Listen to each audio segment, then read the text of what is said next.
Psychic Radio, Earth's #1 psychic radio network, and watching Moonstruck TV, Enlightening Television.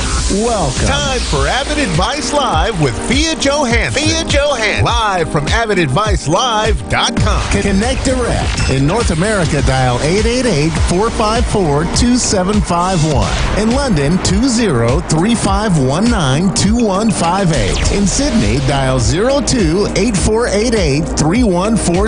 Or online, contact us through our Facebook page, facebook.com/Psychic Radio. Or one of our websites, AskOneRadio.com or Moonstruck.tv. This is Avid Advice Live on A1R, the Ask One Radio Network.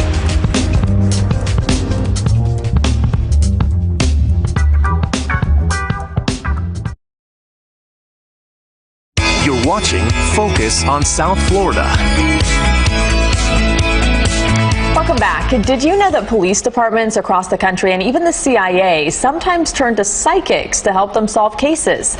Victims' families looking for answers also turn to mediums for closure. Fiona Johansson is an author as well as a licensed psychologist and hypnotist. She's also claims to have psychic abilities that have saved lives, and she's perhaps best known for working with people to help find missing people when more conventional means come up short.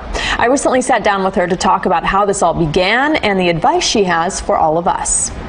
Okay, so what exactly do you do when you work with law enforcement and you work with the families of missing victims or unsolved crimes? What kind of work do you do with them? Helping them to find some relief, some closure for family members, and also law enforcement to put all the puzzles together to find the real answer for the families. How did this all come about? I mean, how did you discover this was actually something you were going to pursue, or that you had some sort of intuition to help people with this kind of work? I was 7.5 when I found about my abilities.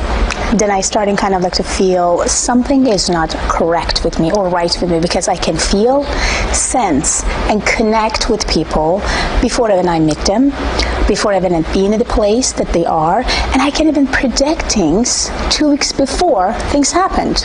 So basically, to me as a child, was not really the cool experience, but then after that, after the age of 17, 18, and 19, I thought that's the fantastic things, because now I can feel and sense anything and everything in my way and my family's way to help.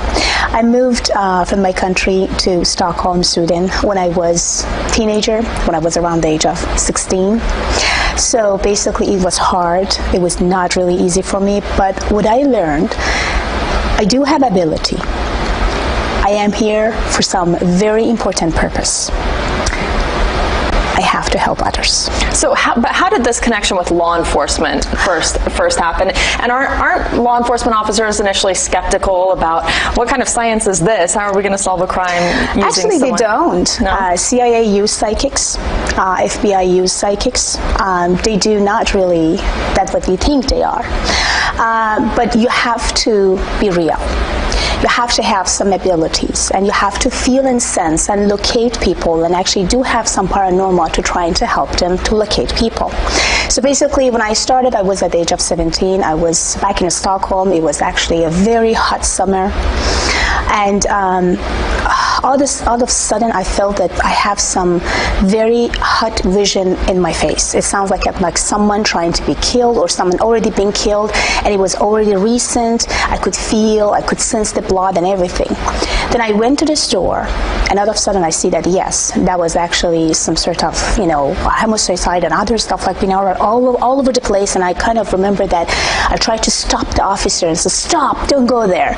At that time, I couldn't speak English. I couldn't speak Swedish, and I don't even know how I could explain myself to that officer and hold him. He tried to push me. He says, "No, I have to just get out, or get me, or just please let me."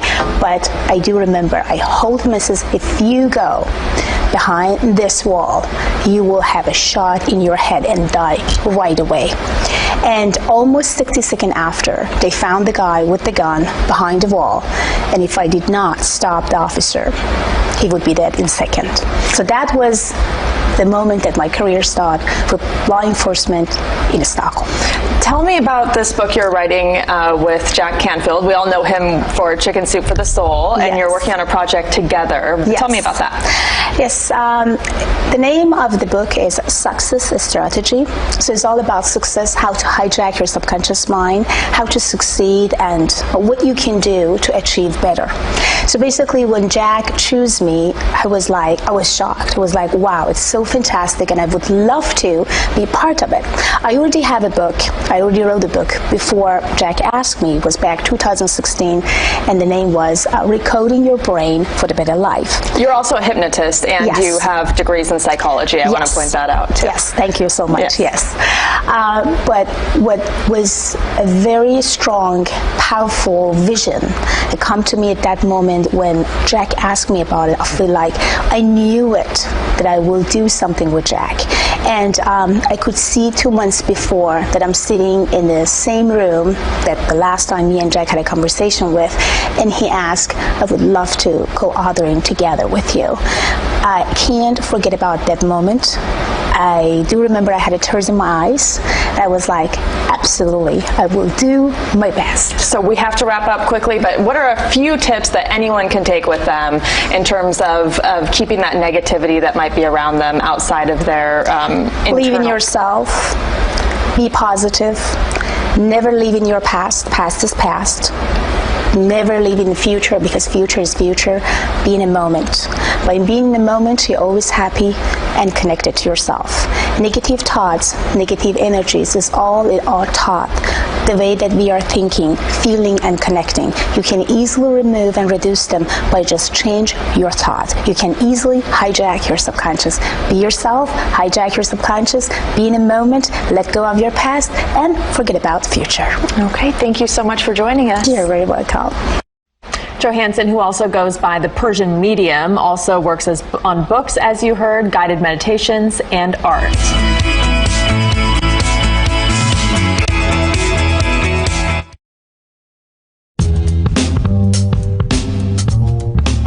For centuries, it's believed that mediums have been able to mediate communication between spirits of the dead and living human beings. People usually recruit mediums to help them get in contact with family members or friends who have passed on.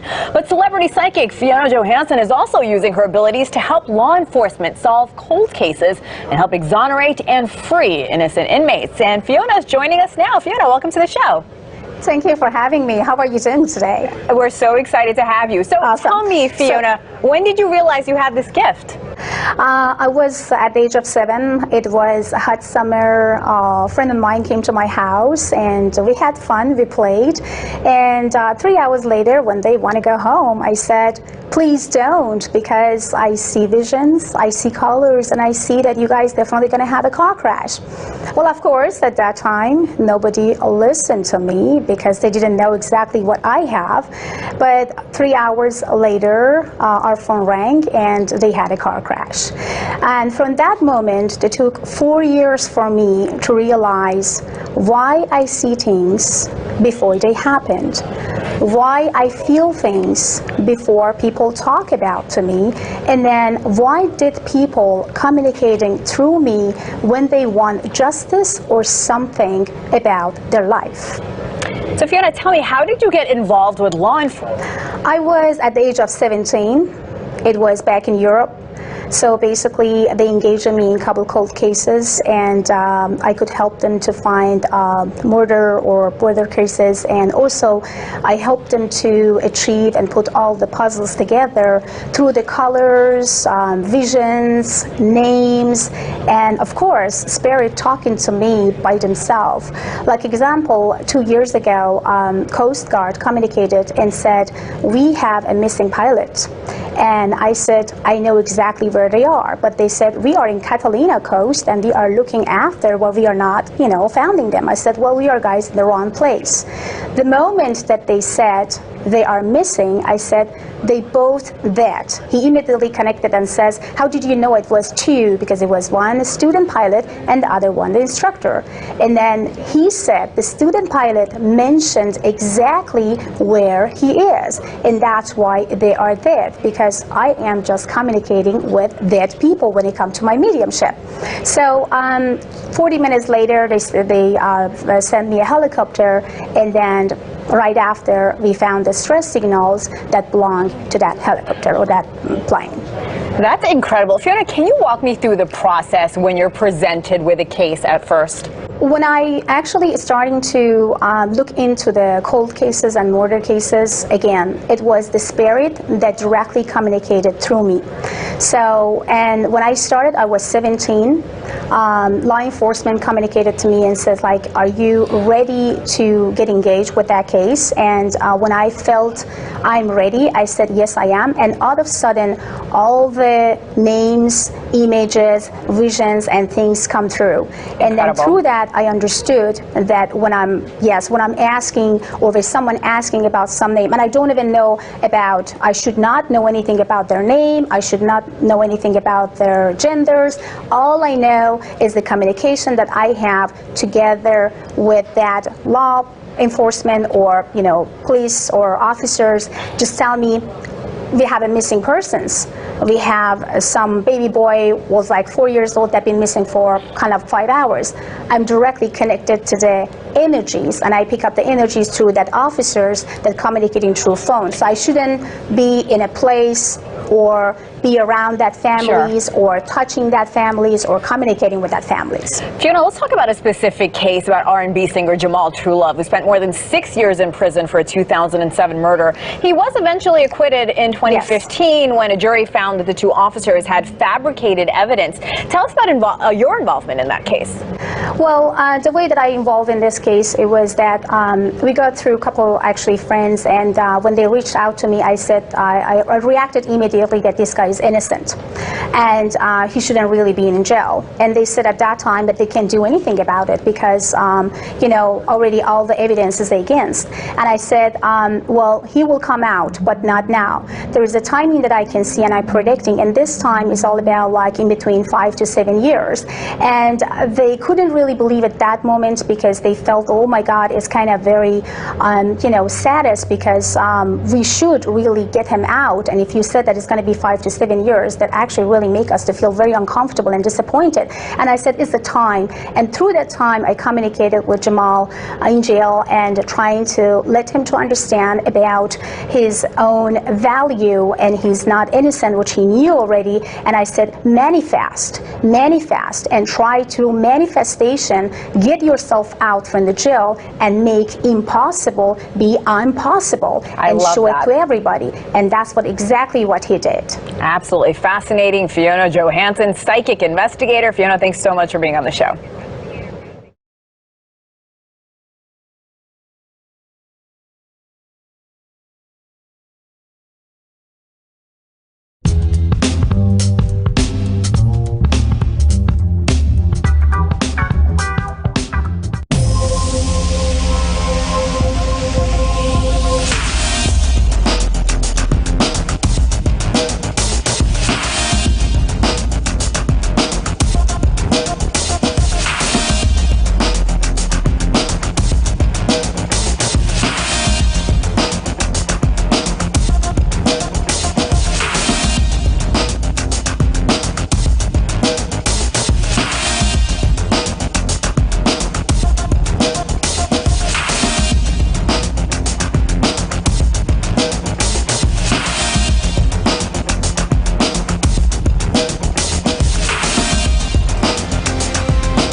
Welcome back to Times Square today. I am your host, Greg Roulette, and I am very excited for our next guest because she is known as the Persian Medium, the subconscious mind surgeon. She's a motivational speaker, clinical hypnotherapist, and celebrity psychic medium. This is going to be a fascinating conversation with my good friend, Fia Johansson. Fia, how are you doing? Welcome to the show. Nice to meet you. Thank you. I am so excited to talk about what you've been up to because you've been getting some major attention lately, some amazing work with law enforcement. You've recently been featured in Forbes, Wall Street. Like, what's going on? Like, let's just start there. What's been happening with you? Yeah, I'm shocked too, to be honest with you. Yeah, I'm honored to be featured on Forbes magazine and also co-authoring with Jack and Phil. And at the same time, I find my purpose. And my purpose was about to help others. And I started my career with law enforcement when I was at the age of 17. And I started in Stockholm. And when I came to US, I feel that I have to do the same because I do have a gift. I could help people, 1 million of them worldwide. Yeah. And why not? They need me and I need them to make them to feel good, relief. And then every families who reached out to me because of their missing persons, because of a lot of other individual cases, the most important part was if I can bring any relief and any happiness to them. Yeah. Which for me was a blessing when I could feel that I could at least actually give them some closure for their thought, their emotional feelings, and then, you know, connection with themselves again. Exactly. Yeah, families, we need a lot of that right here, right now, today. Why do you think this is all happening now, right? Was it a certain case? Was it just you saying, I need to break? Like, why is all this attention coming your way now? The books, the media, the new business, like, why now? I've always been around media. But this time, because of a couple of cases that I can't mention because of the security reason, I've been very known, and those cases been kind of huge cases, and Forbes got attention. That was a blessing. Yeah. And that was the feeling actually that I had, and then they reached out, they want to feature me, and after that everything, and I'm actually going to be featured on Wall Street Journal in July. Wow. So I had a interview with iHeartRadio today. They reached out after they saw Forbes, and it was amazing. People ask me, are you just finding missing people? Or are you kind of like just working with the law enforcement? No, I don't. I actually work with individual cases with people, like when people wants to talk to me and communicate with me, ask me about anything and everything. Yeah. It could be their love life, it could be their investments, it could be any other type of the cases, like as a business entrepreneur that they do have. So that's what I do, actually help them out. So when does someone seek out a medium? At what point in their journey, whether it's for a missing person, for a loved one, for like their own life, when do they seek you out? Are you the last resort to help give me closure to the case, or are people starting to really see the value in bringing you into a case early? Definitely when all the cases are starting, so they know already about like what's going on around that case. But sometimes it's very hard to put all the puzzles together to find that specific person or that specific crimes. So that's why, especially cold cases, so that's why when I came in the middle, I'm receiving those messages, I'm connecting, and at the same time, I help them to put more puzzles together and more communication with people, and that would make them to succeed faster. Now, is this something that law enforcement has been using for forever? Is this something new to them? It's not something new. CIA actually used psychics for so many years, and also other law enforcement also using psychic. Google using psychics, and but it's not every person. So you have to have a talent, you have to have a gift, and they are not a joke. If you are not deliver, if you are just pretending or acting, nothing good is going to happen. So you have to have the gift, you have to have a talent, and they want to see the proof and test. Yeah. And believe me or not, you know, I think and I believe so strongly, law enforcement, they do have some psychic abilities by themselves because they knew what's going on, but they're not really believing in their inner voice or their thought and subconscious until they get in connect, example, with me, and I'm just like, well, you already found it, but you pass it down. Why? Because you doubted about it. So we do all have. We are based on energies. We pick up energies. We're receiving energies, but we have to listen and we have to connect with that energies. What do you think it is that makes you unique? Like, why do they bring you in for these cases? Because I'm stubborn and because I'm telling law enforcement what to do and not to do. And if they are not listening, I'm getting out from the room. And they know me. People who actually worked with me in the past, they know I'm real and I'm serious. People who may just shaking hand with me just because of other sources that have been interviewed or introduced by. So then they kind of like, it takes time for them, maybe about 24 hours or 48 hours to get to know me. After that, they would say, well, whatever you says, yes, we do. I love that. And the stubbornness is taking you to really Attitude, good places yes. right now. I love it. Where do you want this to go? Like, so the writing the books, the getting the attention, working with law enforcement, working with, like, where do you see yourself growing this? I have no roof. There's no roof for me. And as long as I can help other people, that's exactly what life is. I mean, I think I do have a gift just because of one purpose. Just be there for people and let people bring love and happiness to you. And as long as I know and I feel and I breathe, I would love to help as many as I can. So people who want to talk to me about their personal issues, because I'm a clinical hypnotherapist too, so I'm removing addiction, any type of addictions with hypno. Yeah. I'm also actually having master degrees, psychologist master degrees from actually University of Stockholm. So basically, I can do a lot for people as far as I did all my life. Like at the age of 7.5, when I found about my abilities. Yeah. From that time until now, everything is just rock for me. I love that. Now, this is a fun question we asked everybody on the show. If you could go back in time, right? So whether this is you just starting your business, maybe it was when you were young and you found out these abilities. If you could give yourself a piece of advice, knowing now what you know and where this is taking you, what would you tell yourself? Be your own leader. Lead yourself and always be yourself. Never try to pretend to be somebody. Never try to change yourself just because someone or somebody or some country wants it you to be. Bring your unique personality, tap into your talent and energies, and just bring inspiration to people. When we are sending love and inspiration, we are receiving the same. Yeah. So just be yourself, be happy, and be thankful.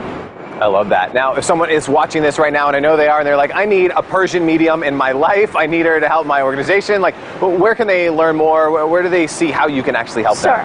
I do have a platform named Avid Advice, Okay. A-V-I-D, Advice, avidadvice.com. So people can reach out through my avidadvice.com platform. I do have Instagram, Persian Medium basically. Just type Persian Medium. Love it. I have over 1,200,000 followers already, so I would love to have more followers. So, and also avidawakening.com is my place in Corona Del Mar, Newport Beach. Okay. But right now the waiting list is about like February 23rd, 2020. But people who would love to meet me face to face, I would say go to fiona@avidawakening.com, send an email, and I will be there for you in no time. Lots of different ways to learn more, lots of different ways to contact you. Please reach out because she can help you, whether it's getting closure or learning more or getting that insight into what you need to know. Fia, thank you so much for being a guest here. Thank you so today. much. Thank you. Definitely. And we'll be back with more from Times Square today in just a minute.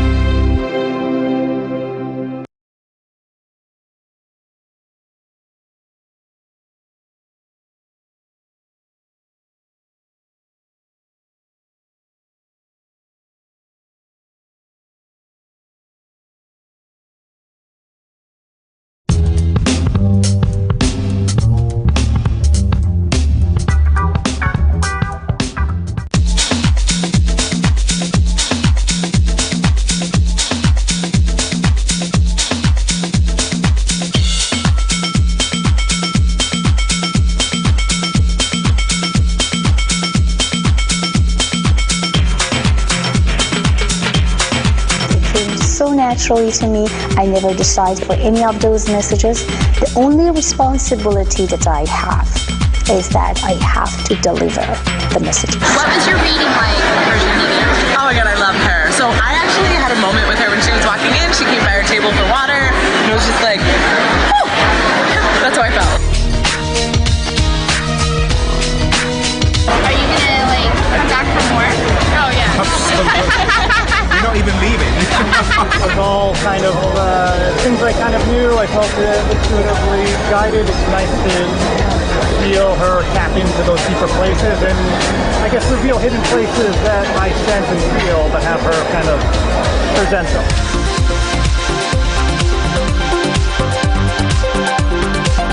She said, I'm going to meet a man who's going to come right to me. It's been quite a while, and if that happens, I'm going to be in huge debt to her. This was a great reading today because it lifts my spirits. Spirits have been depressed for a while because of adverse happenings going on. I'm very pleased about that. I went to her workshop yesterday, and it was awesome. Yes, and I got her book, so I'm excited about that. Well, this is the only reading I've done, and it's the only reading I would do, and it's because I just know that. She told me things that I already knew, and then she also told me things that I was surprised at. Like, she could read me, like things I was in denial of. She was actually reading what I was in denial of. So it was wonderful. It really was. I didn't say a word. She just knew exactly how I felt about it. You know, she's absolutely right. So it's kind of like you have the answers inside somewhere, and she kind of validated what I was thinking. If you're a person that trying to, make your sense or see your sensualities in your emotion, your vision, imagination, your subconscious mind, get close to that power, then you can see, feel, and connect to the spirit.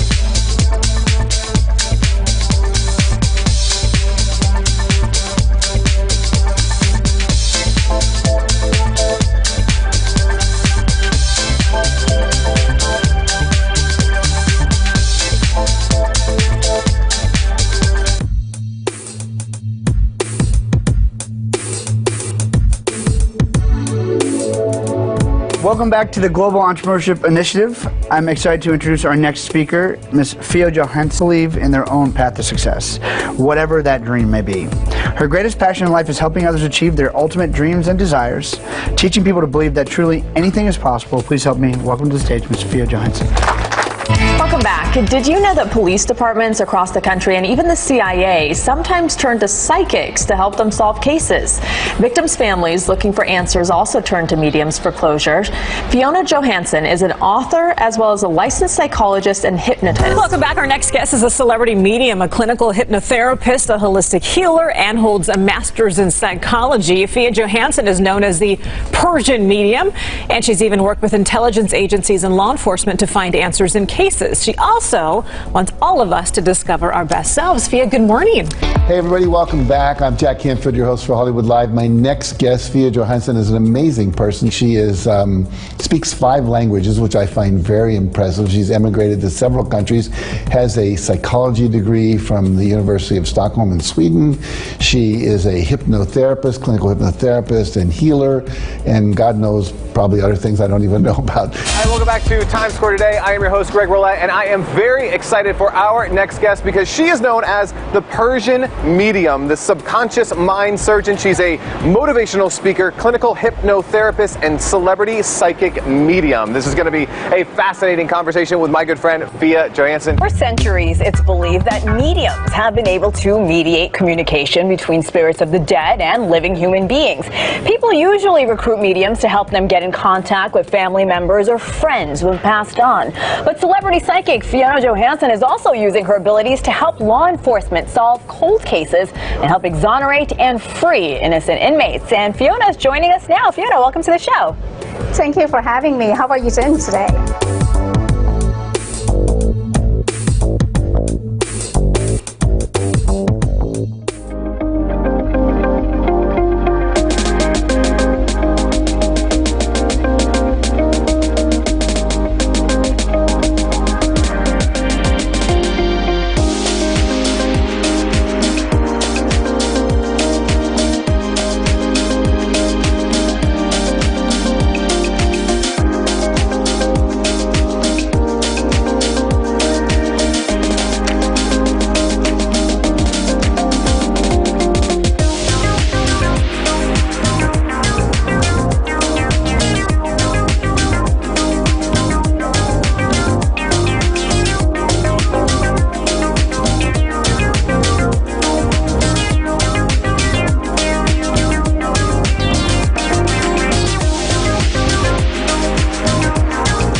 listening to A1R Psychic Radio, Earth's #1 psychic radio network, and watching Moonstruck TV, Enlightening Television. Welcome. Time for the Aussie Goddess. Live from theaussiegoddess.com. Connect direct. In North America, dial 888-454-2751. In London, 20-3519-2158. In Sydney, dial 02-8488-3147. Or online, contact us through our Facebook page, facebook.com/psychic radio. Or one of our websites, askoneradio.com or moonstruck.tv. This is the Aussie Goddess on A1R, the Ask One Radio Network. Good morning, everyone, and welcome to the Aussie Goddess Show. As you can see, I'm still in my temporary surroundings. I have got a place, and I'm due to move out, not this weekend, but next weekend, which is fabulous. In Australia now, we're experiencing quite a lot of rain after the bushfires, so I want to say thank you to everybody who put their thoughts and wishes into helping us get the rain through, because it certainly worked. The last few days we've had torrential rain in most places. We've still got bushfires, but not as bad, and certainly not round where I am.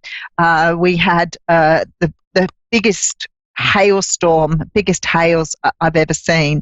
I've been a couple of times when we've been in hailstorms where the hailstones have been as big as golf balls, but these were actually as big as tennis balls, and there was cars that were absolutely smashed, the windows and everything. So we've had everything in Australia in the past week, only in Australia, as I always say. So just to give you a quick catch up, thank you so much for watching my show.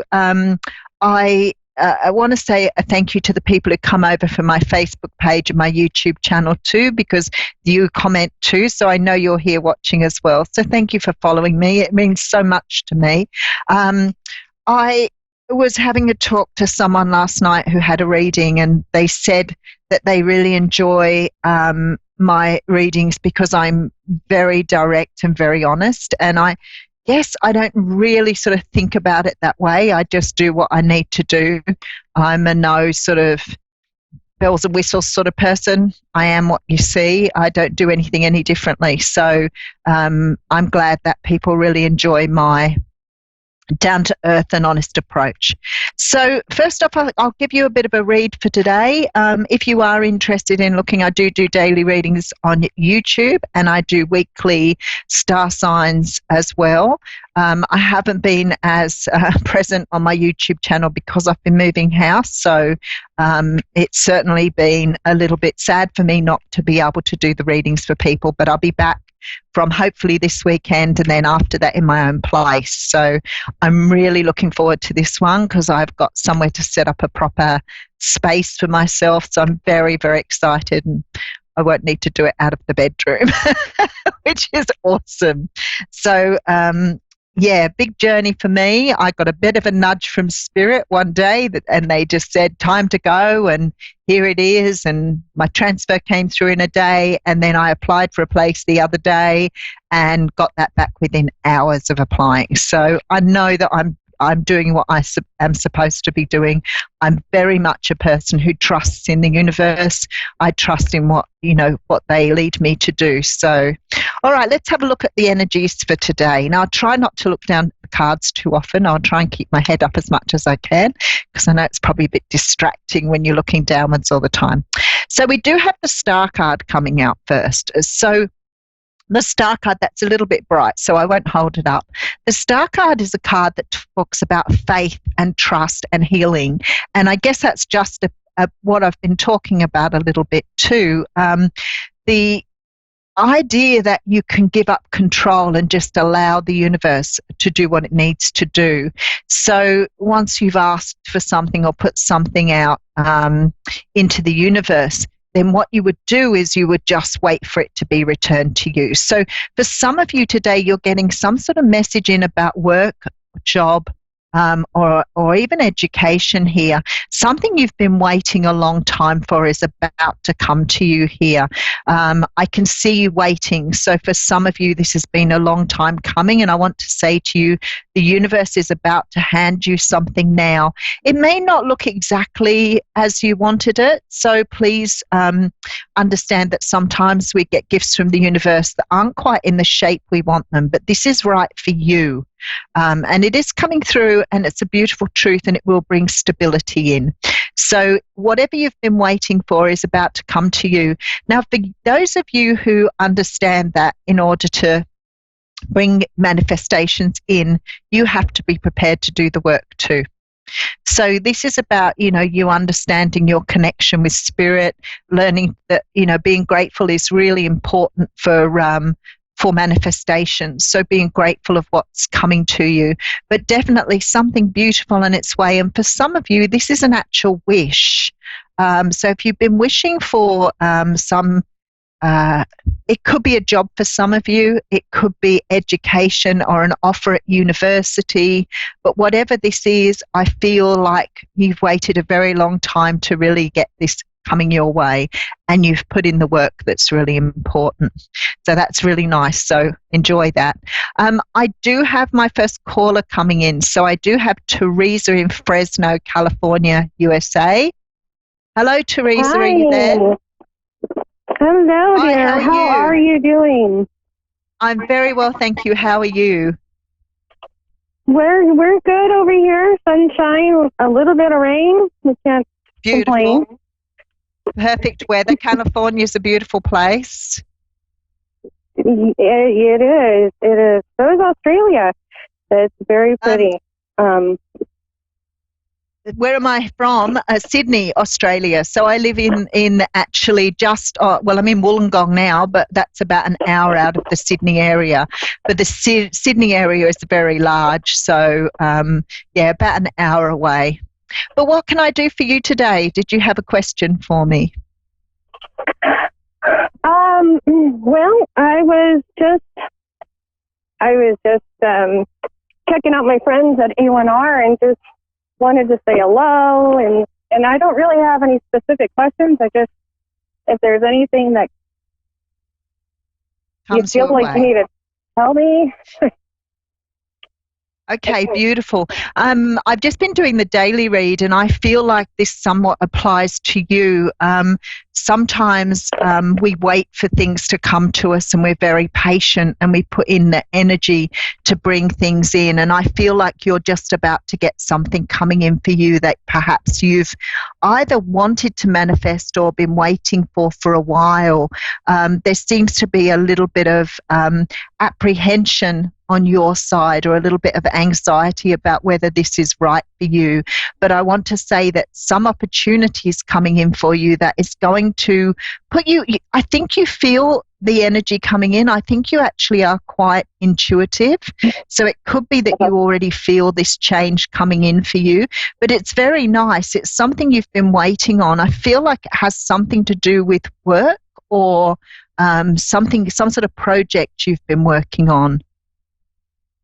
I've been working really hard to try to be more in tune with my soul and the universe, and whether it's stones or just doing meditations or just talking to people in the same group, just really trying to feel what I'm supposed to do. And I know that at times you get told in which direction you're supposed to go, and that's pretty much what I'm just rolling with the punches. I'm just seeing where it goes.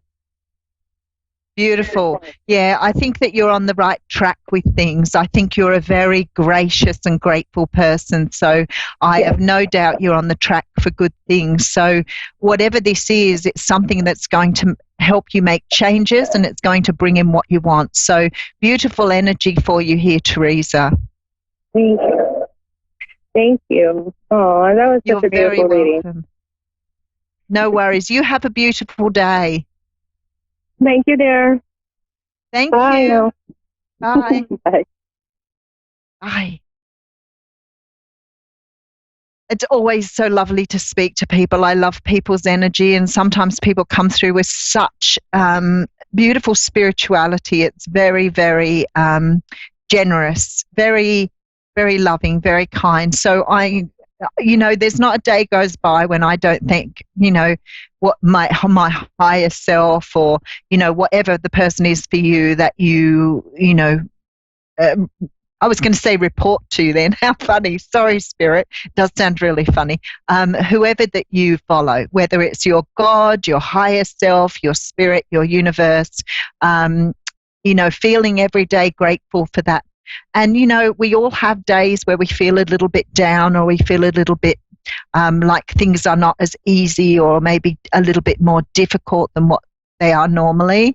And I feel like for some of you, it's, a matter of understanding that we all have down days, understanding that we all have anxieties, understanding that we all have fears. And for some people, that can be quite debilitating.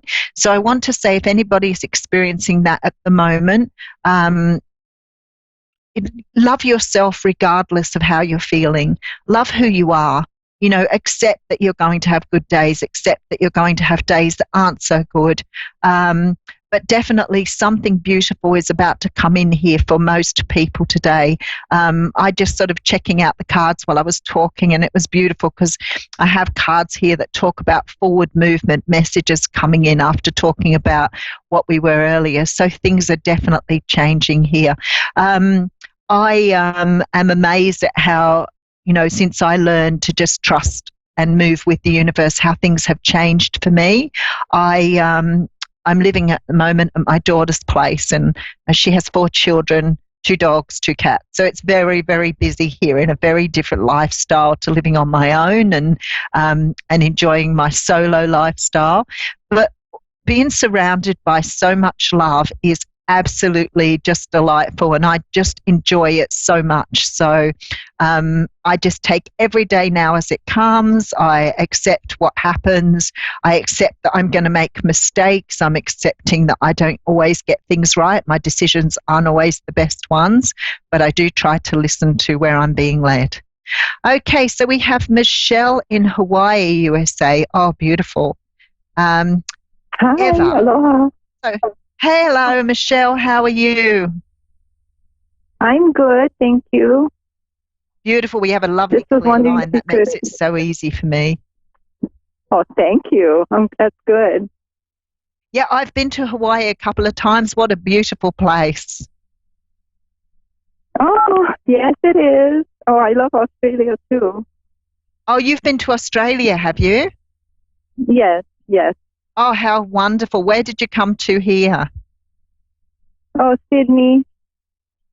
Oh, beautiful. Yeah, I live on the outskirts of Sydney. I'm not far from the city at all.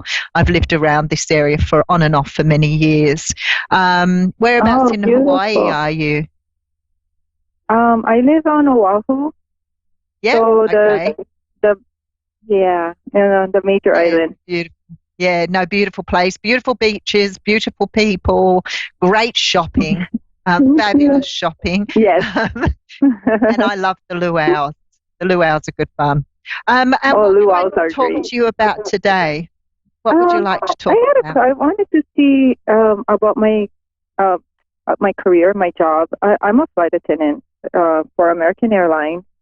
I live in Hawaii, but I'm based in Los Angeles, in California. And I'm trying to get back in with Hawaiian Airlines, which is based here at home in Honolulu. I got invited back to my final interview. I went through 2 already, and I have my final interview next week. I just wanted to see what you saw for that. Ooh. Very, very exciting. I'm very excited for you. I'm going to put some cards out for you, and the first card I get out, look at this. The first card is the wish card.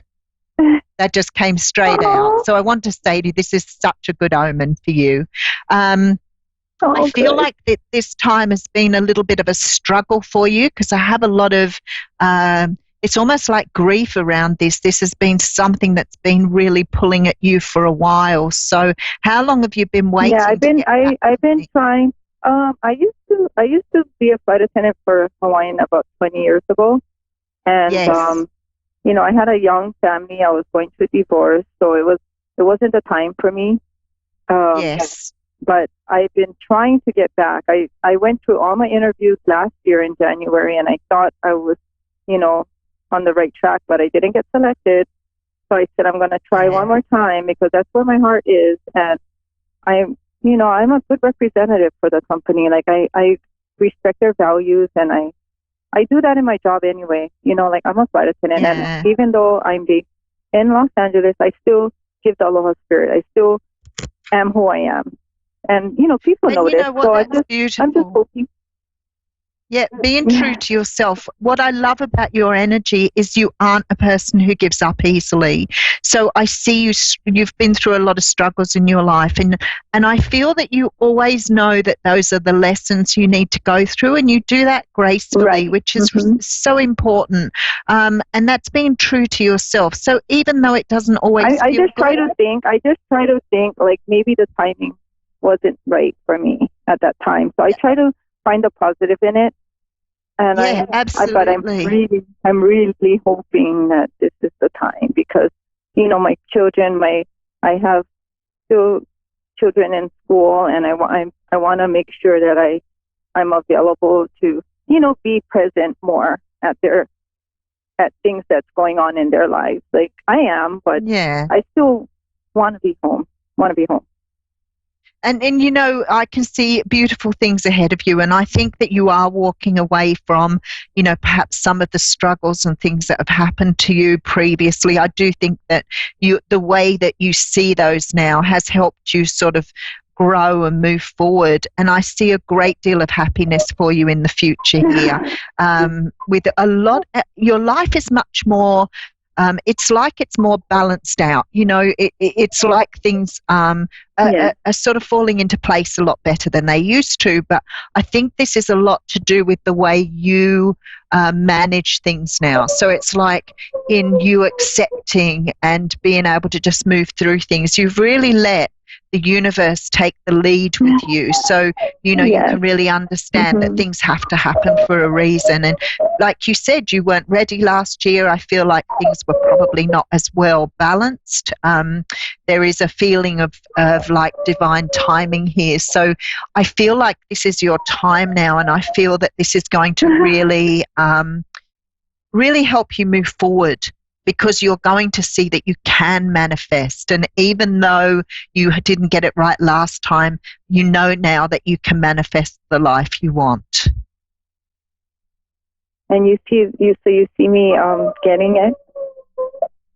I see you getting, definitely. I've got the Nine of Cups and the Sun card here and the Temperance card. All of those cards tell me that you are right on track after a period of some sort of heartbreak. So after a period of being disappointed and walking away from things that didn't serve you, and I don't know what's happened in your past, but I feel that you've had to walk away from a lot of situations that have held you back, and I feel like you're walking towards your destiny now. So what you want looks as though it's about to walk in the door for you.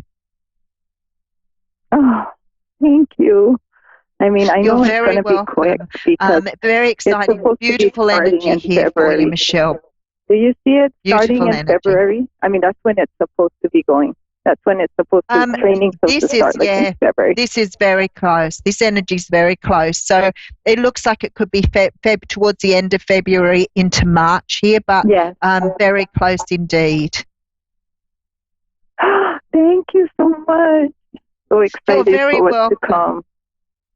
And have a beautiful day. Thank you so much. Aloha. Aloha. Aloha. Aloha. Bye. Thank you. Bye. Okay, well, we still have a little bit of time left. So how are we going to fill a little bit of time? It's beautiful to deliver good news. See, at the end of the day, you can see people have been through their own struggles and their own tribulations. I just feel sometimes when people are getting towards what they really want and what they really deserve, it just is such a beautiful energy there. So I'm so happy for Michelle to be able to move towards her dream, because this is going to be life-changing for her. Okay, so let's talk a little bit about me. That's too funny. I have a YouTube channel, as I was saying earlier, and I love doing readings on there. I do daily readings. Somebody said to me yesterday, why do I do 2 readings every day? And I guess the reason being was when I first started, probably about 15 months roughly ago, I found that I would do a reading and it would be quite specific, and I felt that it would be really nice to be able to do a reading for the people who didn't resonate with the first reading. So I started doing a second reading. And on the second reading, I found sometimes it was just the same as the first reading and the energies were the same. And sometimes I would get exactly the same messages. So I thought I'd outsmart spirit. I thought I was smart enough to do that. So I started using a different deck. And the same cards came out again. And I was like, okay, so I get what you're saying here. These are the messages people need to hear. So then I decided if I did another reading for people, I might be able to give people something different. And I've found now that I can have 2 readings exactly the same, or I can get like a continuation of the first. So now I just regimentally do 2 readings. I do a What's Cracking, and then I do, of course, a bonus read. Both of those are available on my channel every day. I do a weekend reading on a Friday now. I used to do them over the weekend, but it just got too busy for me. I do a lot of personal readings, so I do readings from home. I do taped readings as well as Skype, Messenger, phone for people in Australia, if you're in Australia, and I do WhatsApp for people overseas. I read now for people all over the world, which blows me out sometimes how incredible that really is. So I can talk to, somebody in Italy one day, England the next, and Macedonia the day after that. So I love doing that.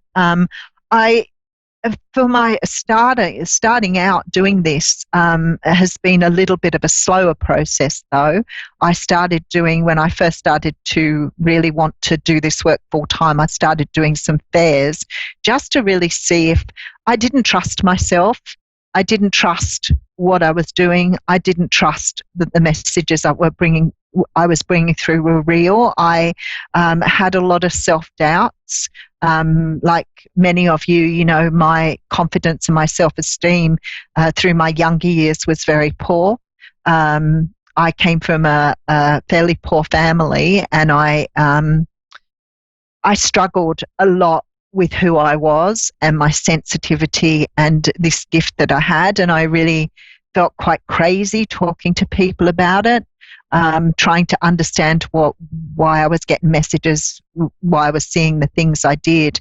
And I put a lot of stuff down to, perhaps being a little weird, a little unstable.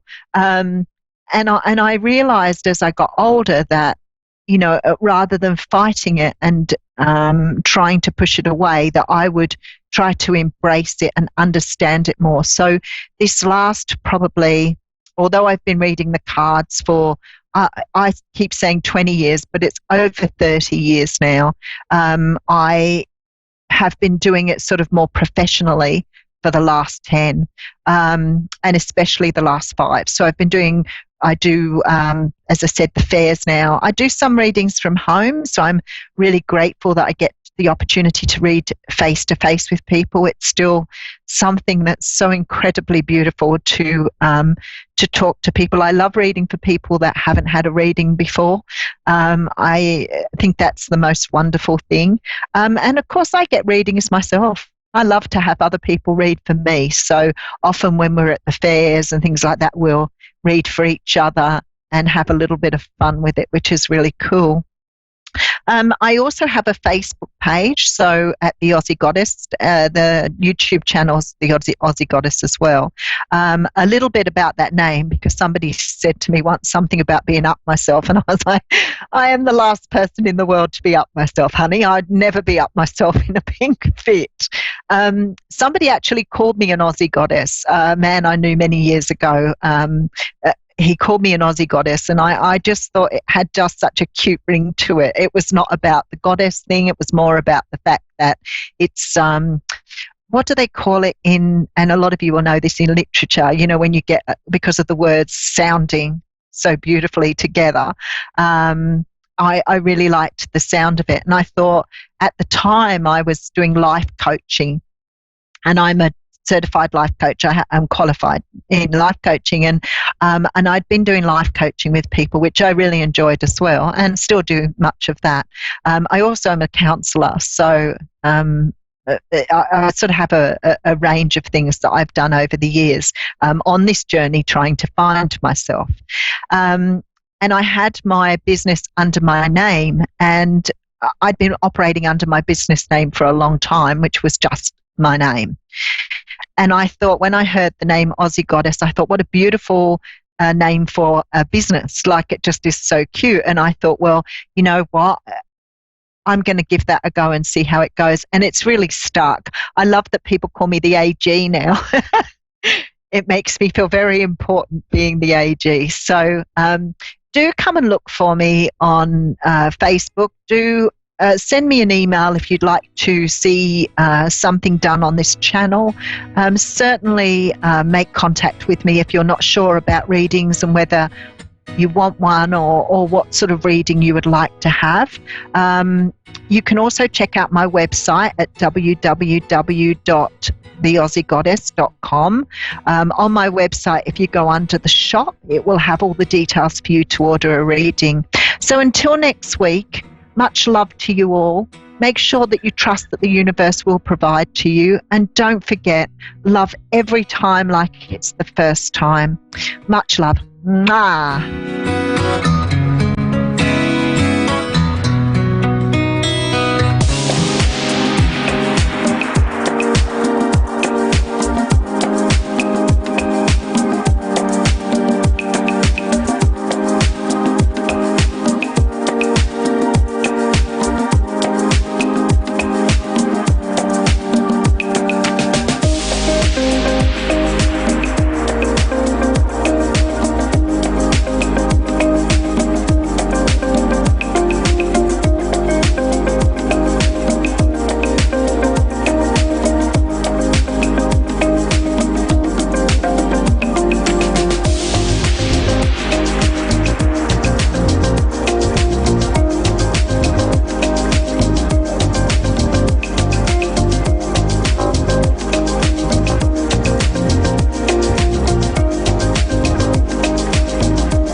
R Psychic Radio, Earth's #1 psychic radio network, and watching Moonstruck TV, enlightening television. Welcome. Time for a gateway to the spirit world with Gail Moffat. Live from GailMoffat.com. Connect direct. In North America, dial 888-454-2751.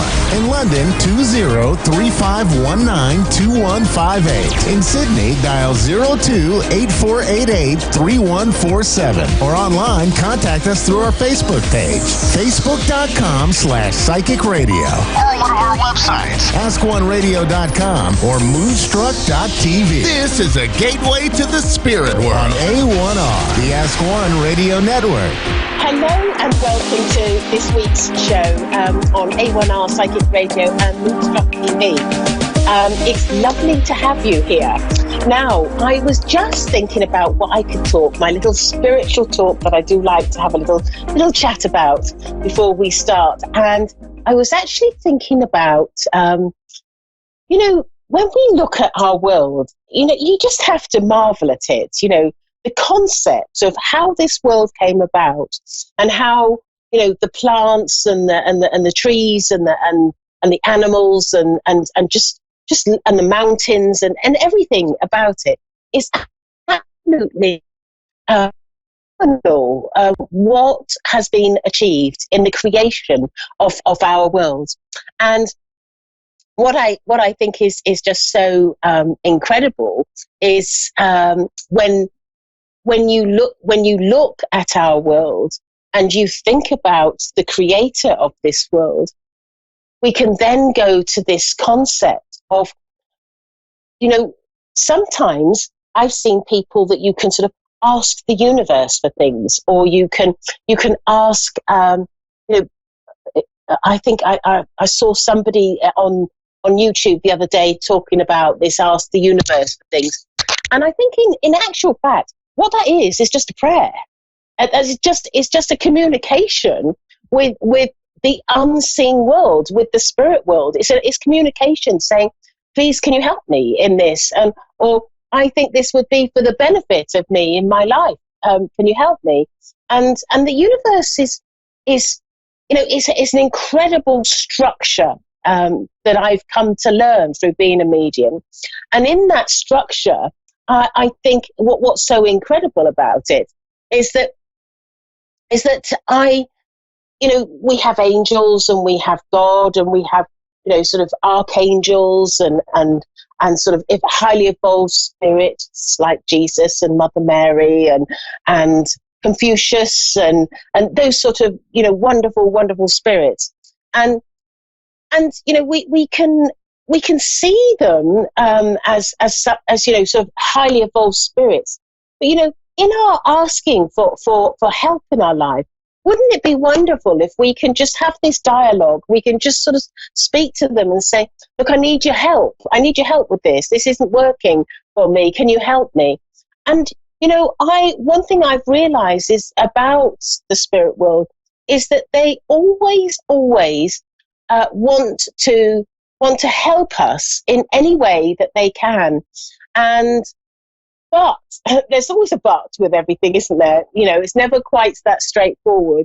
And the but is that if you agreed to come to this earth plane, but to do a certain sort of job and fulfill a sort of certain role and experience things in your life, the spirit world will never want to interfere with your intentional wishes right at the beginning of your life. And that's the thing that we have to always remember. And I know that, I see people where they can say, you can ask the universe for, I want a red BMW, or I want, a Mercedes or whatever, whatever it is. And, that's sort of, sort of materialism. And in my experience, the spirit world will help you if that's what is good for your higher self. But I don't know if they'll sort of, suddenly flutter in sort of, $30,000 or something for that new car or even more. Wish they would. But, I do know that sort of when there's times of real need, times of difficulty, times where it's a challenge, have that dialogue. Always have that dialogue. Whether you're speaking to the archangels, whether you're speaking to Mother Mary, whether you're speaking to God himself, have that dialogue, because that dialogue will really help you in your life and give you the opportunity to perhaps have something, some miracle happen for you. And, one of the things that the spirit world always say to me is we do miracles all the time. It's just they're not acknowledged or known about. Anyway, there's my little talk. And I know that we have somebody waiting for a reading. Suzanne in Sauk Center, Minnesota. Are you there, Suzanne? Yes, hi. Hello, and welcome to the show. Have you ever had a reading before? Thank you. Yes, I have. Okay. So I am a medium, which means I can connect to loved ones in the spirit world, or I can also connect to my guides and give you guidance about what's going on in your life. Is there a particular way you'd like me to work, and where would you like me to focus? I am more interested in someone that's supposedly insistent on me knowing that she's my guide, and I didn't get a in-depth understanding from a read to see what you pick up on the guide that wants me to know she's there.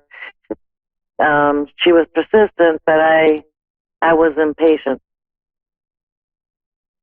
Okay, right. So just to recap, you're aware of a guide, and you want clarification of who this guide is, and that she's with you. Okay. Yes. Right. Okay. The first thing that I'm hearing is new guide. So I don't feel that this is a guide that's been with you for some time. I feel that this is somebody that's come into your work or into your life. Just sort of recently, because I'm hearing the word new guide. And is that correct? Is that something you're aware of? I would assume so. Okay. I feel like there's a new chapter. Yeah. So, because the first thing I heard was new guide, and I what I'm being told is that sometimes in life we can get really sort of comfortable and sort of settled in what we do and where we are at in our lives.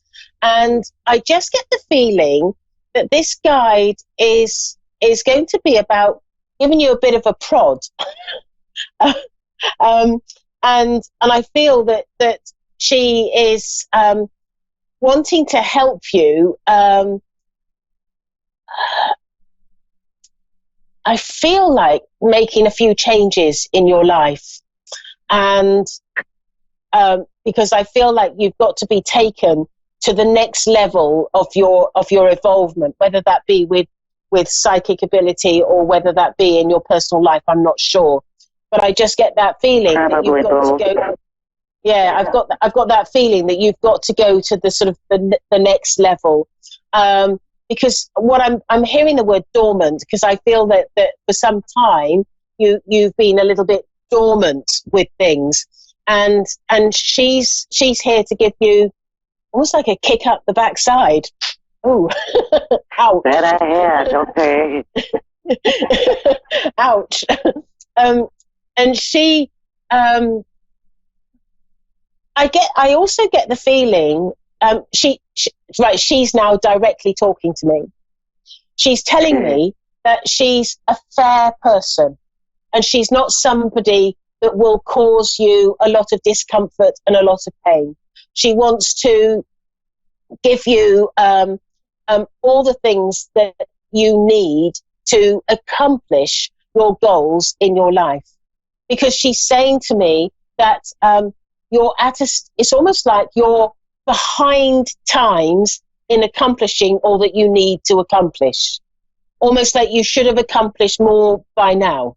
And she's saying to me that, and that's not a bad thing, you know, it's just where you're at. Sometimes things take a little bit longer.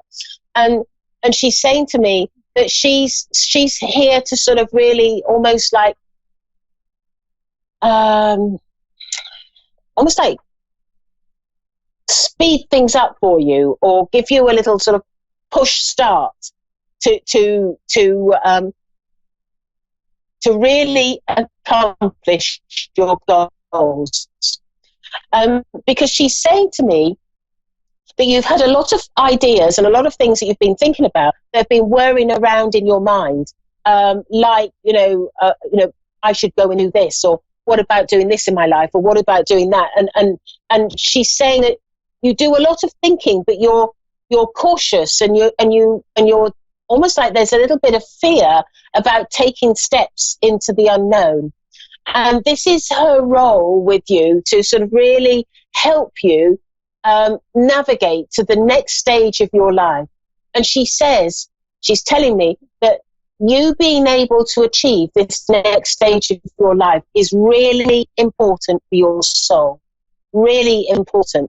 And the reason why it's really important is because if you don't get to this next stage of your life, you will actually end this life failing in what you set out to achieve.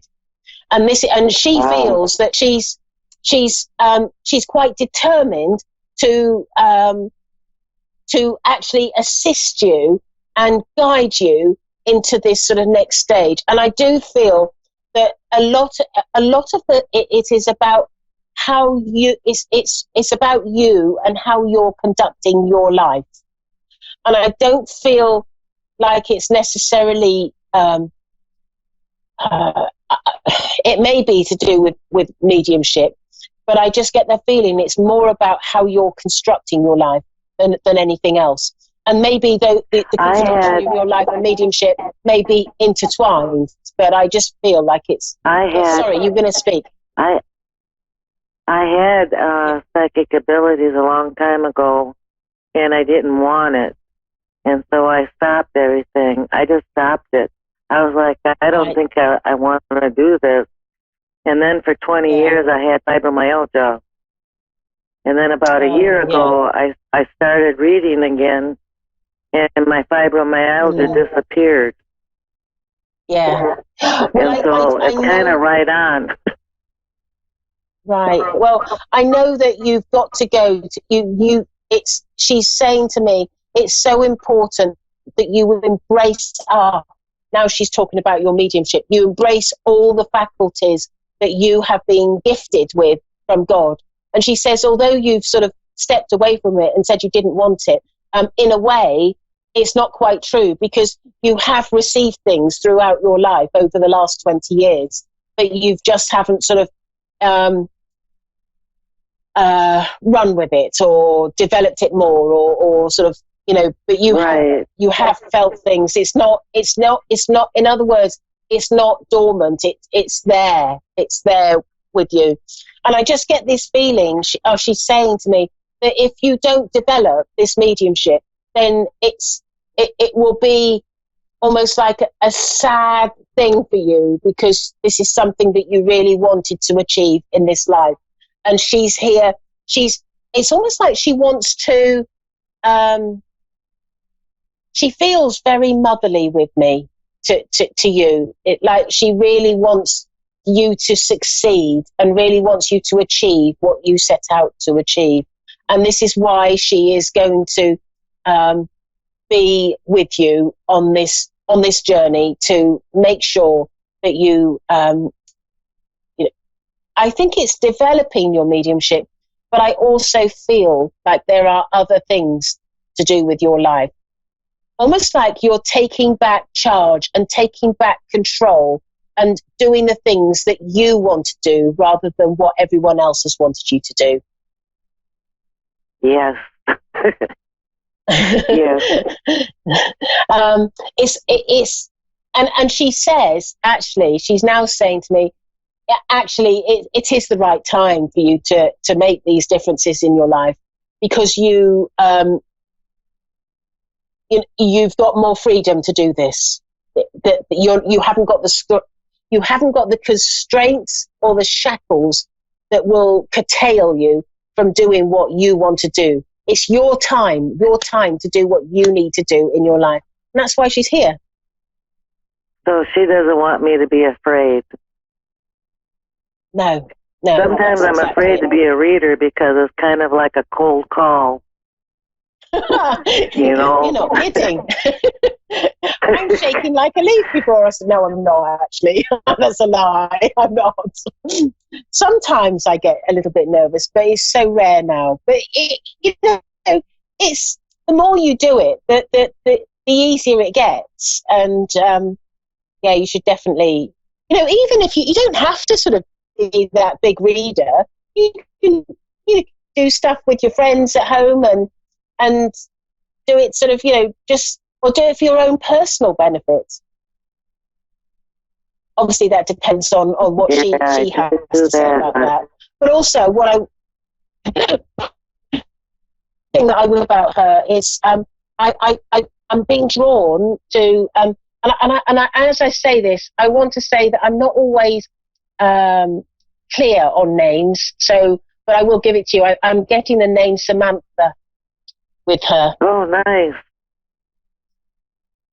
Thank you. So look out for that, because I feel and I feel like she's ready for action. She is. Me too. Oh, good. Well, thank you so much. Oh, no, my pleasure. And this is what you set out to do. So don't be fearful. It's a gift from God that's been given to you. And so thank you very much, Suzanne. And it's been lovely chatting with you. Now I have another caller, and we have Natalie in Silver Spring, Maryland. Natalie, are you there? Hi, yes. Oh, hi, Natalie. Hello, can you hear me? Yes, I can. Can you hear me? Yes, I can. Good. You've got the same name as my daughter, so that won't be difficult for me to remember your name. That's great. I am a medium, and I can connect to loved ones in the spirit world, or I can look to give you guidance in your life and speak to my guides. Is there a particular way that you would like me to work, and where would you like me to focus? Just whatever you feel. I really would, I don't know, this is like kind of my first time doing something like this. So whatever you feel you should, All right. Well, let's give a little bit of, let's see what my guides have to say, and let's communicate with my guides with you. One of my guides is called Martha, and she's stepping forward, and she's saying to me that you're a very nice person, and this is where I say, is that correct? And you say, of course. Yes. But she's saying to me that she said that you're really kind, and you always go out of your way to help other people. And she's saying to me that almost like if only more people were like you, because she says that she's very much in awe of how you are with sort of people in general, and how kind you are. Does that make sense? Yeah. It does. She's also saying to me that I'm being told that you're quite young still. You're not, but she's saying to me that you. She's saying to me that you're okay, she's talking about your heart, and she's saying that your heart is in the right place. But she's also saying to me that you have, and I'm hearing the word dabbled, on the fringes of almost like psychic ability, or would that make sense to you? Could you repeat that? That I have it, or that? No, she's saying that you've dabbled on the fringes of exploring sort of psychic stuff, and just sort of looking at it. I've been curious about it. Yes. Yeah, because she's talking about really on the fringes of it all, and Martha is trying to encourage you to really embrace it, like almost take that giant step forward and sort of embrace sort of, psychic and mediumship. I feel like I want to give you a set of cards, tarot cards, because she's showing me like you playing with the cards and laying them all out. And because I don't know whether you've already got them, but she's making me feel like you should. Does that make sense, Natalie? I have a friend who has them, but I've never tried it myself. But I've always been curious about it. So, yeah. Right, because she's trying to encourage you, because what she's saying to me is that what you're not aware of at this stage is that you have a psychic ability. You must have a very strong intuition at this stage. Does that make sense? Yeah.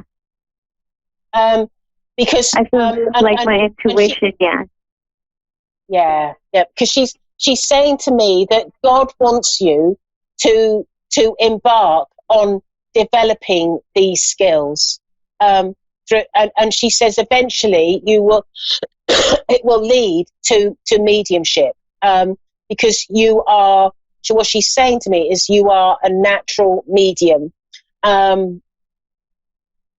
Have you ever been aware or sensed spirit around you? No, I one time when I was little, but other than that, no. Right. I knew it was going to be something like that. There was an occasion, because I just got that feeling quite strongly. Because what I'm being told is you are a natural medium, and Martha is saying that it would be so wonderful for you to develop this skill, because when you eventually do, and I feel that this is in your path to do this, when you eventually do, I feel like there is a guide waiting for you to come forward and be with you on this journey, because you, and she's telling me that you're going to end up helping many, many people. She says that this is what you've come to do on this earth plane. You have come to be a medium. It's funny because I had a similar reading just before you. Isn't it funny how I was listening to it? Just, and I don't normally get the same like this. It's just, but I think what often happens is that you get similarities in the callers, and they deal with a section at the same time. And who gets to speak to me is all organized by spirit. We think we're organizing it, but it's spirit.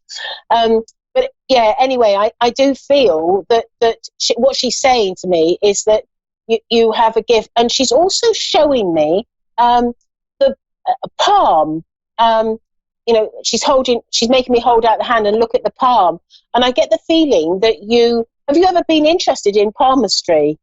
It's something I've never embarked on, but she's making me feel like that will be something that you may be interested in and go down that road a little bit. But I just get that feeling with tarot, nice. I get that feeling that you've got the ability to be a palm reader.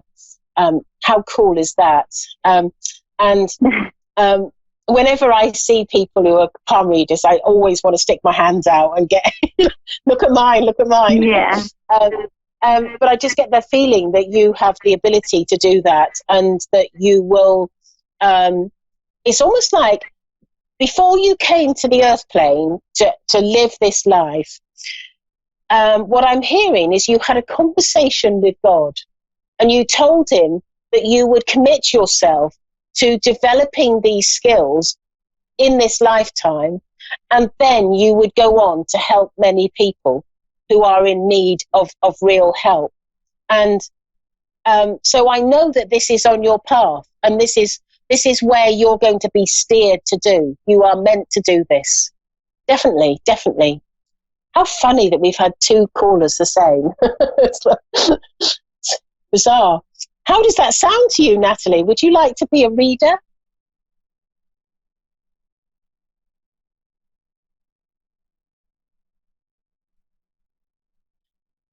So so that's just sort of, we've had 2 callers that have come in, and they've been really sort of, on the edge, on the brink of developing this mediumship. And it's funny how the spirit will bring, 2 callers that are very similar for me to sort of deal with. And I've very much done that. Isn't that incredible how the spirit world works? But I know that just to sort of say, when you're working with as a medium or as a psychic, first and foremost, it never is about, sort of all the money that you would perhaps earn. It never is about it's about the ability to bring healing to the minds of many. And that can be done, it doesn't have to be done on a hands-on basis. It can be done with words, and the spirit world will always wish to bring through healing words, and that's how they work. So thank you for all listening, and if you are want to sort of have a rerun of this video, you can catch it on A1R Psychic Radio. They run the videos, or see it on Moonstruck TV. And my name is Gail Moffat. You can also find me on Facebook. So thank you very much. Goodbye.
listening to A1R Psychic Radio, Earth's #1 psychic radio network, and watching Moonstruck TV, enlightening television.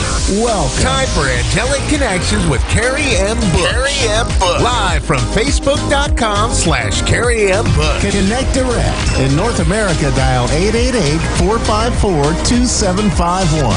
In London, 20-3519-2158. In Sydney, dial 02-8488-3147. Or online, contact us through our Facebook page, Facebook.com/Psychic Radio. Or one of our websites, AskOneRadio.com or Moonstruck.tv. This is Angelic Connection on A1R, the Ask One Radio Network.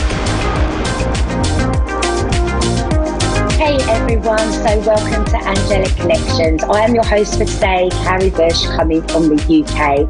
So how is everybody's week so far?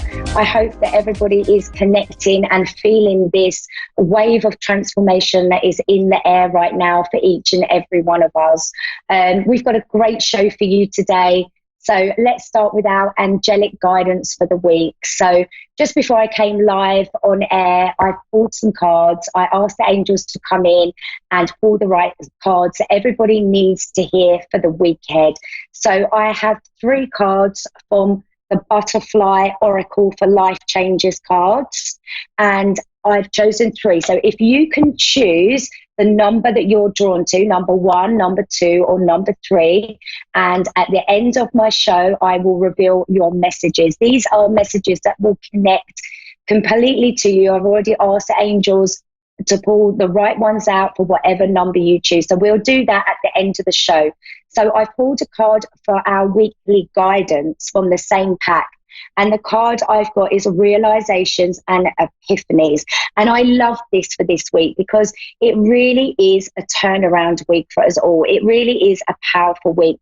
We have some lighter energy coming in.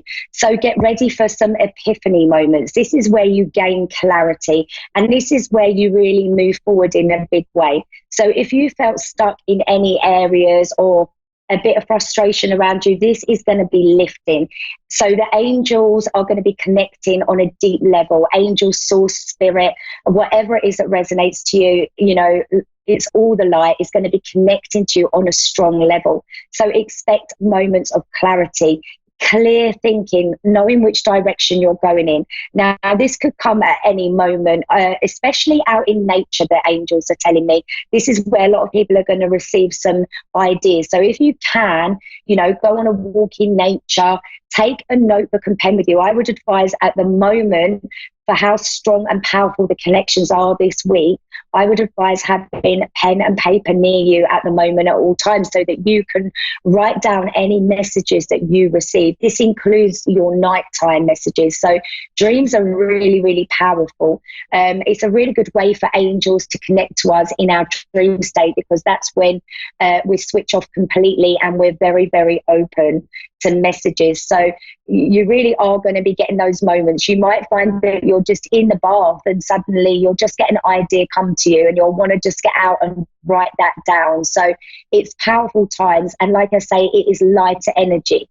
Get ready for a breakthrough. You know, a lot of us have felt stuck for quite some time. We had that heavy energy of getting us into the right place in 2019, and then we started 2020 with the eclipse energy, powerful ascension energies, and it's felt quite heavy. A lot of people have found, you know, that they've been feeling very tired. This is because we keep having big waves of ascension energy come in because it's such a powerful year.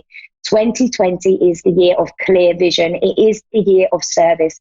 All of us light workers and everybody transforms and, you know, we shift to a whole new level. So a lot of people are having new light codes activated, and that's why a lot of us are feeling very high vibrational, really good energy, and then suddenly you might just not sleep at night. You might have an energy slump in the day. You might suddenly get a headache come on, all of that kind of thing. And right now, the best thing that you can do is just go with the flow. Literally go with the flow of your body. You know, your body is your guide. Your body will tell you what you need right now. Where one person can be feeling really high energy, you might think, well, I'm not. Don't compare yourself to anybody else. You know, we're all having light codes activated at all different times. We're all on different pathways on our spiritual awakening journey. So, you know, don't compare yourself to anybody. Just stay connected to your own inner self and let yourself guide the way for you. So, like I say, get ready for a breakthrough. There are going to be surprises. There are miracle energies, things that you have been waiting on. You will find this week might suddenly just sort itself out. You'll suddenly get that message. You'll suddenly get that phone call. And a lot of this is coming from where we are ourselves. We have been getting ourselves into more and more alignment, understanding that old patterns are not going to serve us in 2020. You know, focusing on things that make us fearful is not going to serve our energy. We need to be in the flow. We need to fully let go, and that puts us into really good alignment. And this is where you start to see how you're going to live. You're going to start to feel the energy of 2020. So a lot of lighter times coming our way. We have a new moon coming on Friday. This is a new moon in Aquarius. And this is really, really special because 2020 is the new age era. It is the Aquarian era. So this is going to be a powerful one for us all. So seeds that you have planted, you are going to see begin to bloom. And this is because you're keeping the faith more. The more that you can keep the faith right now and go with the flow, you know, the faster you're going to see progress, and the faster you are going to see this instant manifestation that is here for every one of us. If we can believe in ourselves, believe in our journey, let go of all worries and allow the universe to guide us where we need to be, allow the angels to, you know, help us on our path, and not try and control anything, that is when you'll see manifestation. So for the new moon on Friday, this energy is going to bring huge transformation, huge change for us all, you know, really keeping us so connected. So new moons are really good for manifesting. They always amplify the manifesting energy. So if you can make you know, time on the Friday to write your manifesting list. It's really good to light a white candle, write everything down that you're bringing in, right at the top, this or something better, so that you keep yourself open.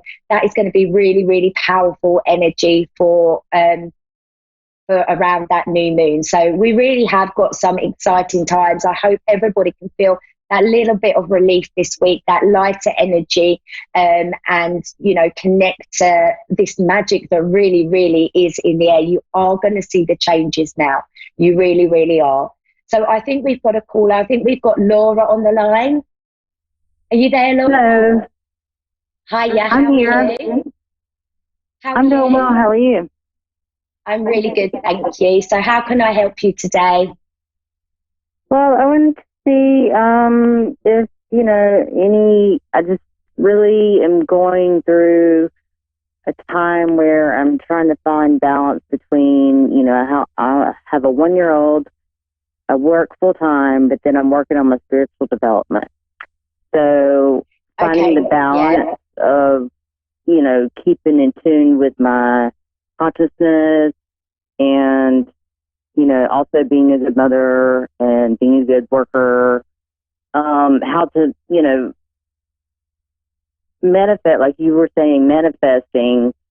What is something that you could, some advice that you could give me, or if anybody is in spirit that wants to give me some advice, you know? Okay, so you've got a lot on your plate, you know, that's a lot going on. Having a 1-year-old is hard work in itself, isn't it? You know, you've got to be present all the time.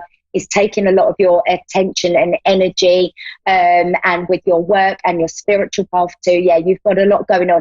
But what the angels are bringing through straight away is that you've got to get a kind of more balanced routine. So it kind of starts as you start your day. You need to make time for meditation. Now, I know that's easier said than done with everything that you're balancing at the moment, but even if you could make time for just a 10-minute meditation. Now, meditations are really good on YouTube, you know, like guided meditations, but sometimes when we're really busy, a really good way to meditate is just in the bath or laying on your bed and just having that stillness. That is a really powerful form of meditation. So what you do, you just do that at night.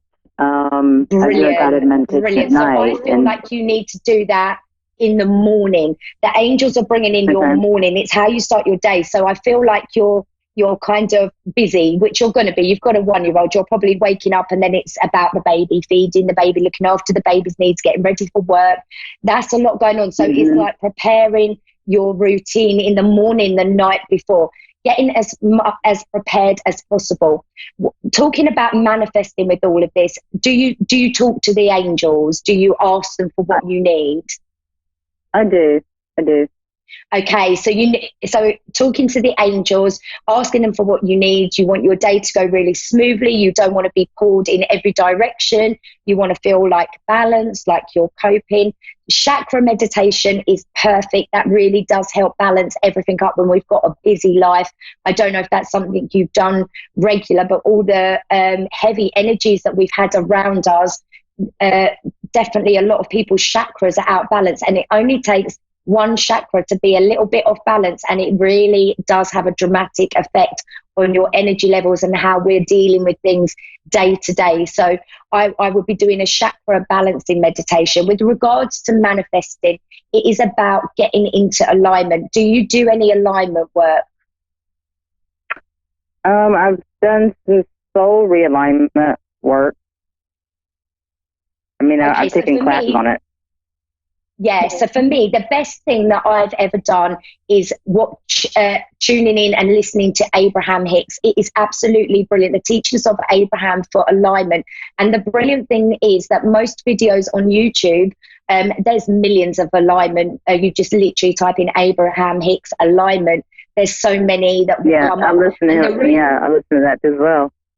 Oh, brilliant. Because I was going to say they're really good, aren't they? Because there's like 10-minute ones, so they're easy to put into a busy lifestyle. I just think you need to take moments out of your day to consciously breathe. I think that you are sometimes too hard on yourself. You kind of beat yourself up a little bit trying to do 1,000,001 things, trying to be present for everybody. And, you're doing a really good job. You really are. The angels are saying you really have got it more together than you believe. It's just that some moments things overwhelm you a little bit, and then you feel like it's all crashing down around you. But those moments when it starts to come in and you start to feel a little bit overwhelmed is when you need to go, right, I'm going to lay on my bed and do that meditation for 10 minutes or have that quiet time, or I'm going to go and have that salt bath. Because it's like you're trying to be a perfectionist here. You're trying to get the balance and get everything running perfect. Would that be right? Do you think you're quite a perfectionist, like you want to be in control of everything and everything running smoothly? Right. Yeah. So it's about having those moments to just slow down and go, you know what, I'm doing good here. I'm doing good. I've got a young baby. I've got all these responsibilities, and just literally connecting, staying on your spiritual path. I feel like you're doing really well. I feel like you're doing better than you think. You just need to tweak your routine a little bit. So it may be that you need to write down the evening before your morning routine, so that in your mind you just feel better about it already. You're going to be like, right, I'm going to have 5 minutes to do this, then I'm going to do this, so that you've got a little bit more structure. Because sometimes when our heads feel more structured, the day goes better, doesn't it? I know that works for me. I can get myself easily all over the place unless I feel like I've got a little bit of a routine and a structure. Even if I don't stick to it, I think it just makes me feel better just to kind of wake up and feel like that's there for me. So that's another thing that you can do. I do really want to pull you a card. So let's pull you a card and let's see what comes out for you. So we're going to ask for some guidance from the unicorns for you. Okay. Oh, we got 3 cards for you. Okay, so you get the growth card, Laura, and this is seeking out a mentor or a guide, taking baby steps as you grow, be willing to learn from others. Well, your mentor and guides will be like, if you're listening to Abraham's teachings, and, that's as much a mentor, isn't it? You get so much from that. You are in a rapid time of growth. So I feel like that's why you might feel a little bit extra overwhelmed. I do keep getting your chakras. So I would do some balancing work on the chakras, just to give them a tweak and a tune up because of that strong energy that we've had. I do see, you're just doing wonderful. They just keep giving me, you're being a little bit harsh on yourself. You really are just doing really well. Yeah, that's what I hear. That's what I hear. That's what I hear in my head. You don't be so hard on yourself. I'm like, yeah, and you are. And you know what? That's not a bad thing. I'm hard on myself too. And sometimes we just need to take those pause moments and just step back and say, do you know what? Am I being a bit hard on myself here? I've got a lot on my plate. I'm doing pretty well here. I've got a 1-year-old and I'm nurturing, their needs, and I'm working. That's a lot, for a working mum. You're doing really well. You really are. You get the sanctuary card too. So this is your reminder and confirmation of what I've just said, of making time for yourself, even if you can only grab the 5-10 minutes, if you can grab that at different parts and intervals of your day, just to have that sanctuary time for yourself, whether that's to have a nice salt bath, a little meditation, that's just important. And I feel like that's important for you daily to keep your connection strong, and your connection strong is what keeps you in balance. So that's your other one. And then you get the magic card, which is beautiful, because I do feel like you've got a lot of rapid growth coming your way. You're in this growth time, and I just feel like your connection has raised to a different level. So also you've got this new energy that needs to settle itself down too. So this is a magic card, making a wish, believing in miracles, and magic surrounding you. And that's what I feel when I connect your energies, and that's what the angels are giving me, that you really are in a magical time. So I think that you're feeling overwhelmed because you've got, your vibration has actually raised to a higher level. So it is about this chakra work. So I don't know if that's something you've done recently. Have you done any chakra work recently? I haven't done any recently, no. Okay, so give that a go, and I think you're going to see a big difference. So I would journal before bed, get everything down that you want to achieve the next day, because that's going to make you sleep better, and that's going to make you wake up motivated, even if you don't stick to it all. Just having that plan, I think for the kind of person you are, the energy I'm picking up on you is quite similar to my own. So I kind of feel like I get where you're coming from. So I just feel like that's going to really help motivate you. So, and just know that you're just doing so much better than you think. You really are. Don't be so hard on yourself. Celebrate yourself. Celebrate all that you're taking on. And, this is a lot, There's lots of people who are working with having a young baby. I think you're absolutely smashing it, and I'm really proud of you. You're working. You've got a young baby, you're on your spiritual path. So you're so committed to your spiritual path that you want to be keeping up your daily practices. I would say, you're in a wonderful position. You really are. I'm proud of you. The angels are proud of you. And they're saying, just keep going. You're not doing anything wrong. Manifesting, you are going to see a change with that. You really are going to see a change with that soon. So if you feel like you've been manifesting certain things and they haven't... Oh, sorry, what was that? Thank you for the kind words. Oh, that's okay. You're so welcome. I really feel that you've got a beautiful energy. The manifesting will come for you. Everything's going to be just absolutely fine, more than fine. Everything's going to be magical for you. So just, keep doing what you're doing, but just get a little bit of a more routine going on, and make time for that chakra work. And you're going to see a big difference already after that chakra work. You really are. Oh, okay. All righty. Well, thank you so much. I hope that helps you. It does, most definitely. Brilliant. It doesn't make me feel like I'm so crazy. Yeah, I know. I've been there so many times myself. We do drive ourselves crazy. So, you're doing fine. So you take care of yourself and keep doing what you're doing. You're doing the best job ever. Oh, thank you. Well, thank you so much. You're so welcome. Take care. Okay, you too. Bye-bye. Bye.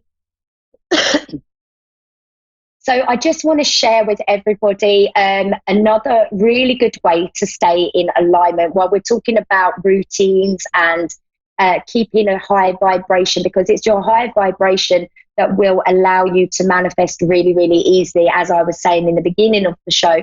So this is connecting to joy and happiness. Now, this is connecting in a different way. So we feel joy and we feel happiness when we connect to thinking about the desires that we want, the dreams we're bringing in, you know, when we visualize that dream life and how happy we're going to be. But what we often forget, and this is a really powerful practice, is to feel the joy and the happiness in all moments, in our everyday moments in life.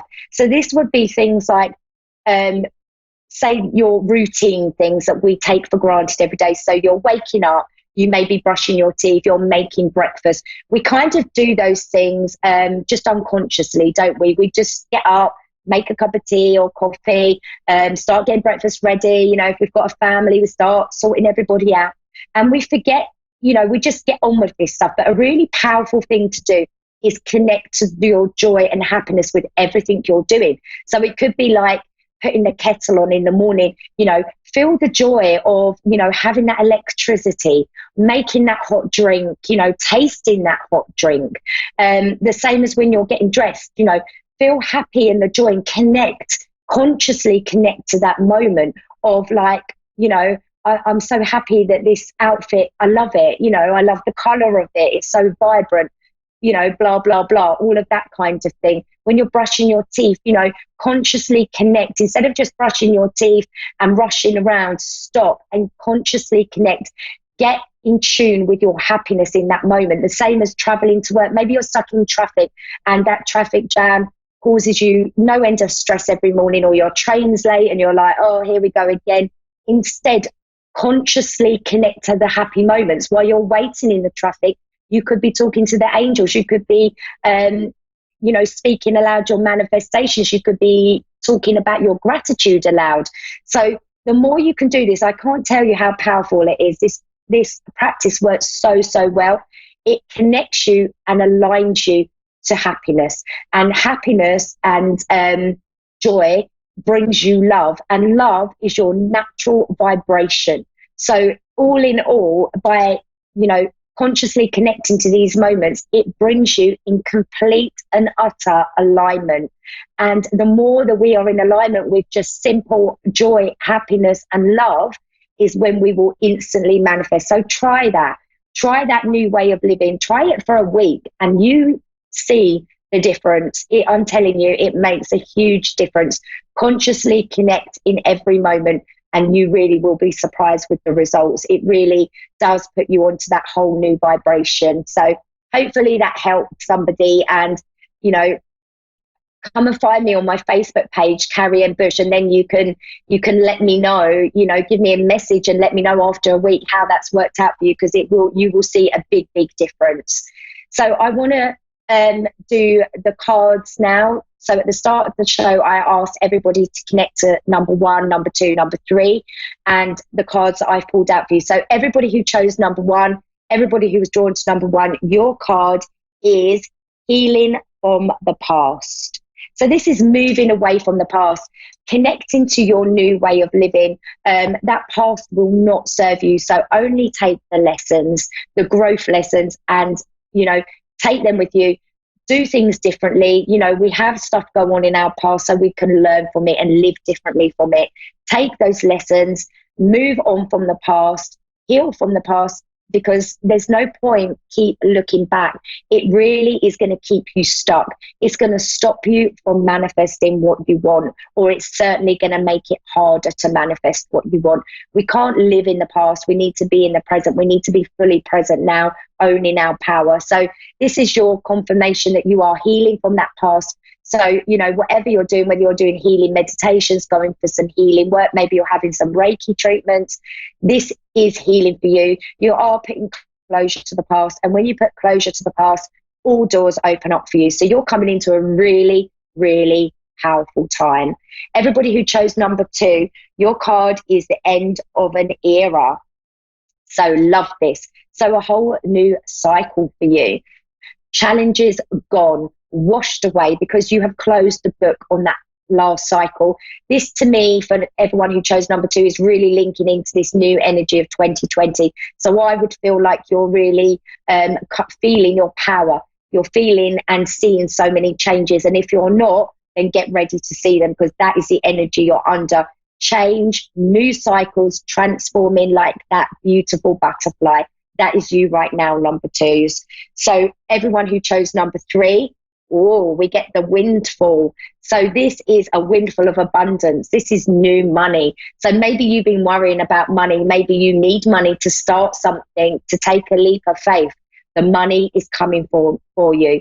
Do not worry about the how it's coming, when it's coming, but just know it's coming. You are going to see a shift in your finances, positive shift in finances. So whatever it is that you felt restricted on regarding money, you are going to see the changes. Remember, money is just a mindset. If you connect to the right mindset of money, you will see those changes. They will come into your life like magic. So, get ready for that new wave of abundance. So all in all, with our card of the week for everybody, and everybody's messages for number 1, number 2, and number 3, they are so positive. And that is what I feel right now.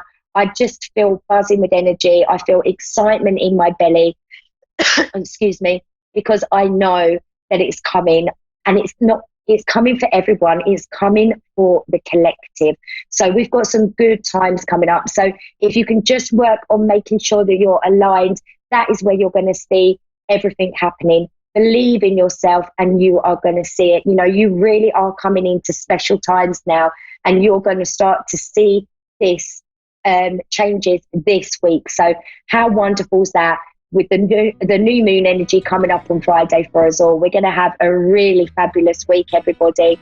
So I just want to say I have got a new YouTube channel. I haven't got many subscribers because I've just set it up yesterday, and I am going to be posting motivation for the day videos, weekly card readings for the week ahead from the angels, and also a card for every single day on YouTube. You can find me by searching up Carrie M. Bush.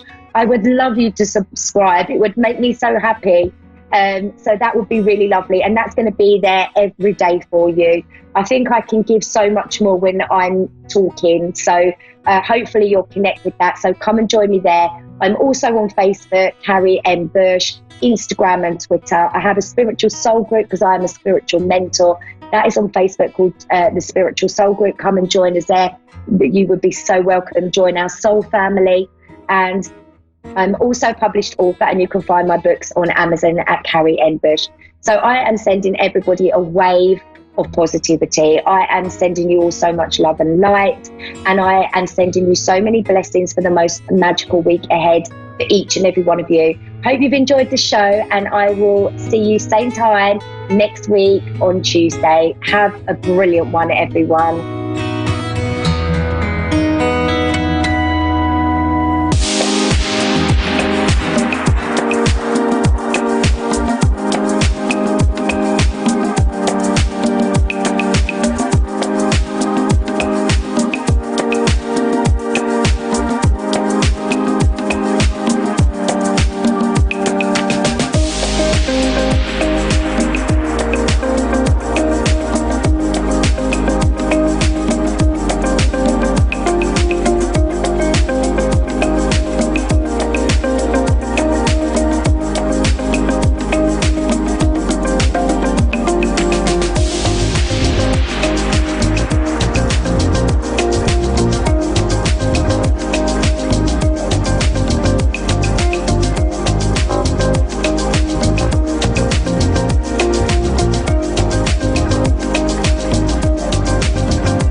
to A1R Psychic Radio, Earth's #1 psychic radio network, and watching Moonstruck TV and Lightning Television. Welcome. Time for Angel Guidance by Lisa Shore. Lisa Shore. Live from PureLoveEnergy.com. Connect direct. In North America, dial 888-454-2751. In London, 20-3519-2158. In Sydney, dial 02-8488-3147. Or online, contact us through our Facebook page, facebook.com/psychic radio. Or one of our websites, AskOneRadio.com or Moonstruck.tv. This is Angel Guidance on A1R, the Ask One Radio Network.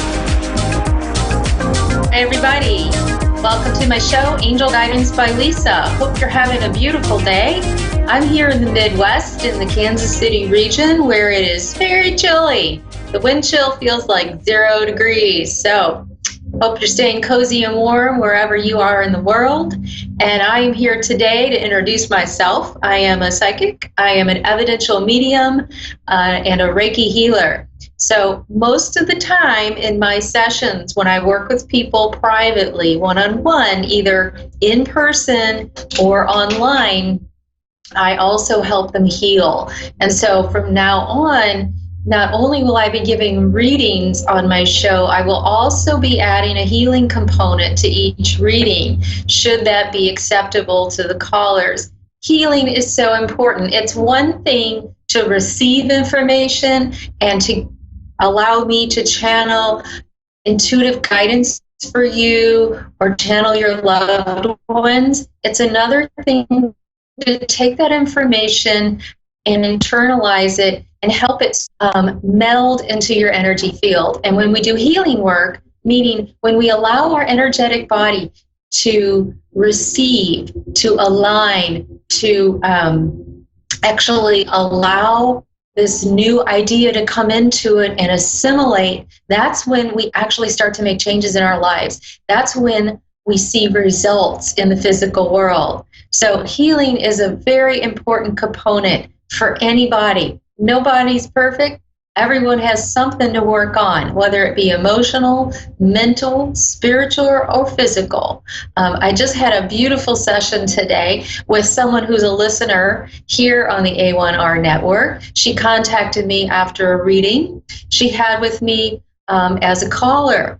And, you know, we not only talked to her loved ones in spirit, but we also did some healing work with her. And she found it to be so valuable and such a peaceful, uplifting experience. And she had never experienced Reiki before or any kind of energy healing. And she was kind of unsure how it was going to go. And you know what? I didn't have to convince her of a thing.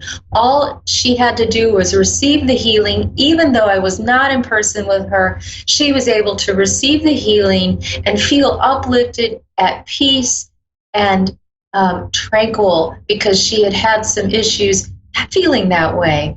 And you know what? I just love to be able to help people in that manner. So that being said, I am ready for my first caller. Whenever anybody's ready to join me online, here I am. First caller.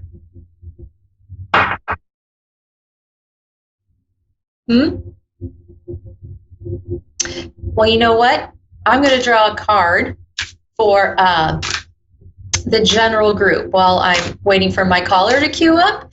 And this will be a card just for everyone who's listening right now, even on the replay, of something you can work on as far as manifesting goes. So with manifesting, that means calling into reality what you want to have in life, what you want to see in the physical. And sometimes our beliefs hold us back. So I'm going to draw a card. This is something you can work on today in terms of manifesting. And this is my manifesting deck by Doreen Virtue. She's a very prolific author and healer. So something you could work on for manifesting today is all about clearing your debts. So, okay, we say clearing our debts. Well, automatically we assume that means clearing credit card debt or some kind of banking debt that we owe. And that is true. That is something to clear a debt that helps us energetically to pay those things down. But it's also about clearing emotional debts. So if you feel like you owe someone something emotionally, like someone did something for you and you feel like you kind of owe them, why don't you try to pay them back? Why don't you actually make an effort to extend something in kind to them? Even if it's not a money debt, pay them back emotionally, pay them back with a favor, pay them back with a nice deed towards what they need, and you will see that your life starts to balance out. When we end up on the receiving side of people doing nice things for us and we don't give back to them, we will start to notice actually that we call lack into our lives, we call limitation into our lives, because life is all about balance. So we need to give back what we are receiving. So something else you can work on today for manifesting is work on seeing things positively and no more complaining. So when we complain, what we're really doing is we're calling in our status as a victim. So when we're a victim, we're saying to the universe, I'm not getting what I want out of life. It's somebody else's fault. And I really need to have something good happen to me. So what are you going to do for me, universe? Well, that's not how the universe works. This is how the universe works. You say you're a victim, the universe is going to respond in kind and give you more reasons to be a victim. Yes, your energy, what you give out in the universe, is going to call in more reasons for you to be a victim. Okay, let me see. Let's do one more card for manifesting this week and what you can do for yourself. This is great. So once you work on removing yourself as a victim in your story of life and giving back to others as they give to you, guess what? You will have a windfall of abundance. Isn't that good news? So an increase in abundance is coming your way. It is arriving in many forms. So it may be more than just a big check or a bag of gold. It may be arriving in a form you don't expect. So be open to receiving anything that would be abundant, and know that this comes as a means to support you in your life's purpose. Do you know when you start feeling abundant? When you start being called to give what you do best. So if you're really good at caretaking with people, if you're really good at giving your heart and your mind and your ear to others, do more of that. As you do more of that, you may be called into a situation where you will be rewarded for doing that. That's kind of how it worked for me. As I started out in my work as a healer, when I was just a teenager, I would be in conversations with people and they would tell me that you are so easy to listen to. You're easy to talk to. There are just things I can tell you that I would tell no one else. So in that circumstance, I was just giving of myself with something that I normally do, which is listen well, and people kept coming to me and sharing their problems. I was able to listen without judgment and hold space of healing and light for them. So by doing so, I was called into other circumstances where I was able to help people. And slowly but surely, I was called and offered opportunities to learn how to do spiritual healing, how to do energetic healing, how to help people in ways I never thought of. So you see, it's important to be open to any opportunities you may have to receive abundance. Abundance comes in many forms. So I just want to leave you with that. So no more complaining. Remove that status of victimhood. Clear your emotional debts your physical ones if you can, and be ready for a windfall of abundance. It's coming. It's ready for you energetically. Okay, so I do have a caller. I have Igel in Manchester, Georgia, and I welcome you to my show. Hi. Thank you. Hi, how are you today? I'm okay. How are you? You okay? Yes, ma'am. I'm okay. Okay, great. Make sure you speak in your phone real clear for me, okay? So tell me, what can I do for you today? Are you there? Sure. So Igel's having a little technical difficulty with her phone, but we're going to get her back here in a minute. So I just want you to know that no matter what the circumstances are in life, like this right now, go with it, roll with it, lean into the circumstance. It doesn't really matter what's going on, it's how you react to it. How do you deal with life's little ruffles? How do you deal with things that happen unexpectedly? Do you react in an upset manner? Are you angry about things? Ask yourself, if you get angry about things, what does that tell yourself about you? What it tells me about you, if you get angry at small little things, is that you view yourself as a victim. You are only a victim if you allow yourself to be so. You can be in charge of how your life gets to go. And when you're in charge of how your life gets to go, you move through life with a flow and ease, and everything works out for your highest good. Are you there? I'm sorry. I was trying to turn up my volume so I could hear you. I'm so sorry. That's okay. So what can I help you with today?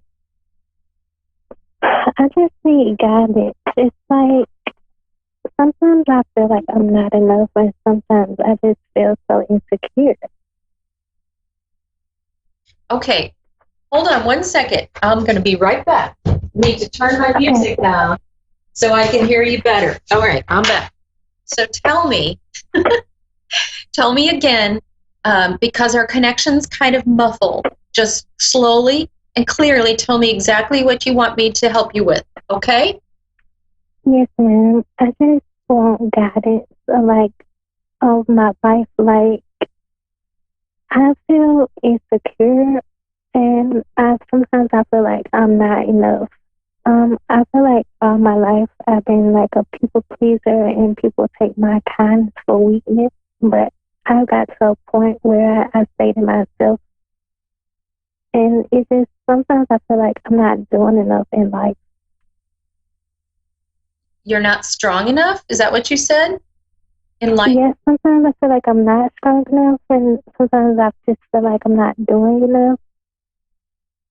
Like I'm not, am I headed on the right path? And so so where do you want to focus this question? Are you on the right path for, did you say, just trying to clarify, in general or something specific? In general, and is it possible for my love life as well? Okay, so let me see. I'm going to draw a couple cards, and that's how I talk to my guidance as well. I do it through my mind and also through my cards. The cards don't actually give me the information, but it helps trigger information from my guides for you, okay? So you're talking about your path and if you're on the right one. And you know what I want to tell you, first of all, we're always exactly where we need to be, all right? We're always exactly where we need to be because there are no accidents, all right? Do you believe that there are no accidents in the world? Yes, ma'am. Okay. Do you believe that you are guided by a higher power? Yes. Okay. So you know that. You know that in your heart, right? And if you know that in your heart, then you know you're on the right path. But sometimes it can feel a little unsure, unsteady. So let me see. The first card I drew is, okay, this is something that I want to talk to you about. Are you surrounding yourself with people that you trust? Yes. Okay. So if you're surrounding yourself with people you trust, then what they bring to you in your relationships is it's information that you can move forward with. So you're not questioning what they're saying. You're taking it as love, like they give you information with love. Would you understand that? That they're not giving you fearful information, they're giving you loving advice. Would you say that's true? Yes. Okay. So some of this is your internal self doubting your path, doubting what you can do. And I have to tell you that you have in your future, you have in your path an emotionally fulfilling life surrounded by family and friends, okay? So you already have some of that. You're going to pull more of that in, all right?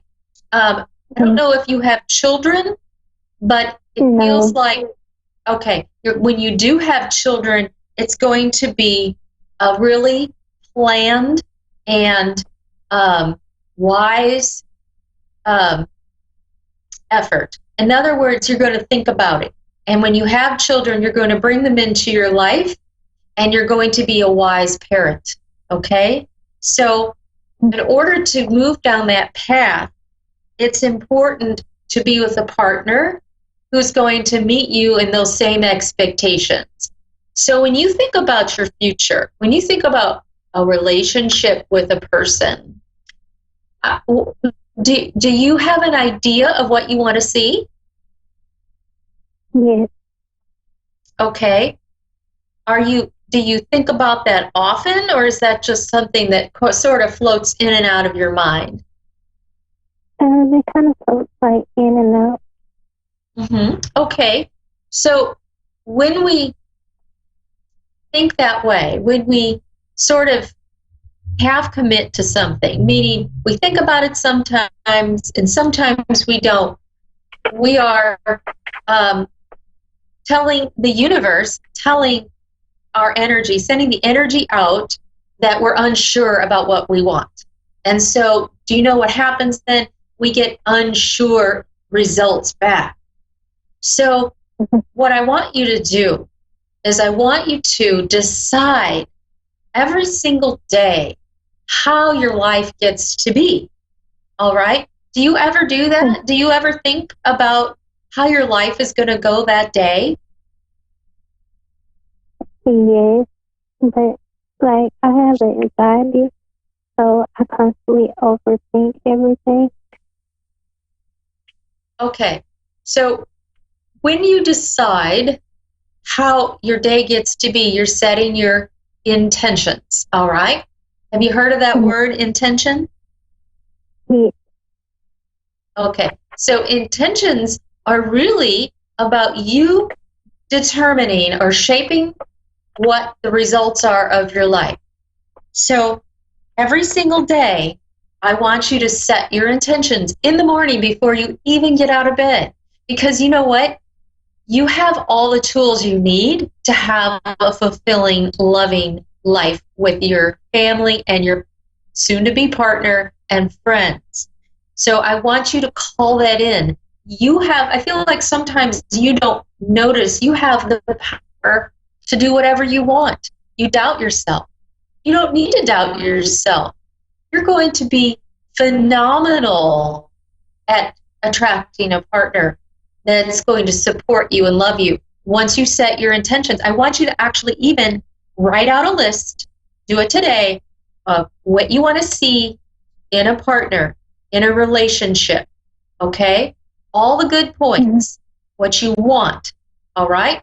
And I want you to make a list of what you don't want in a partner. all right?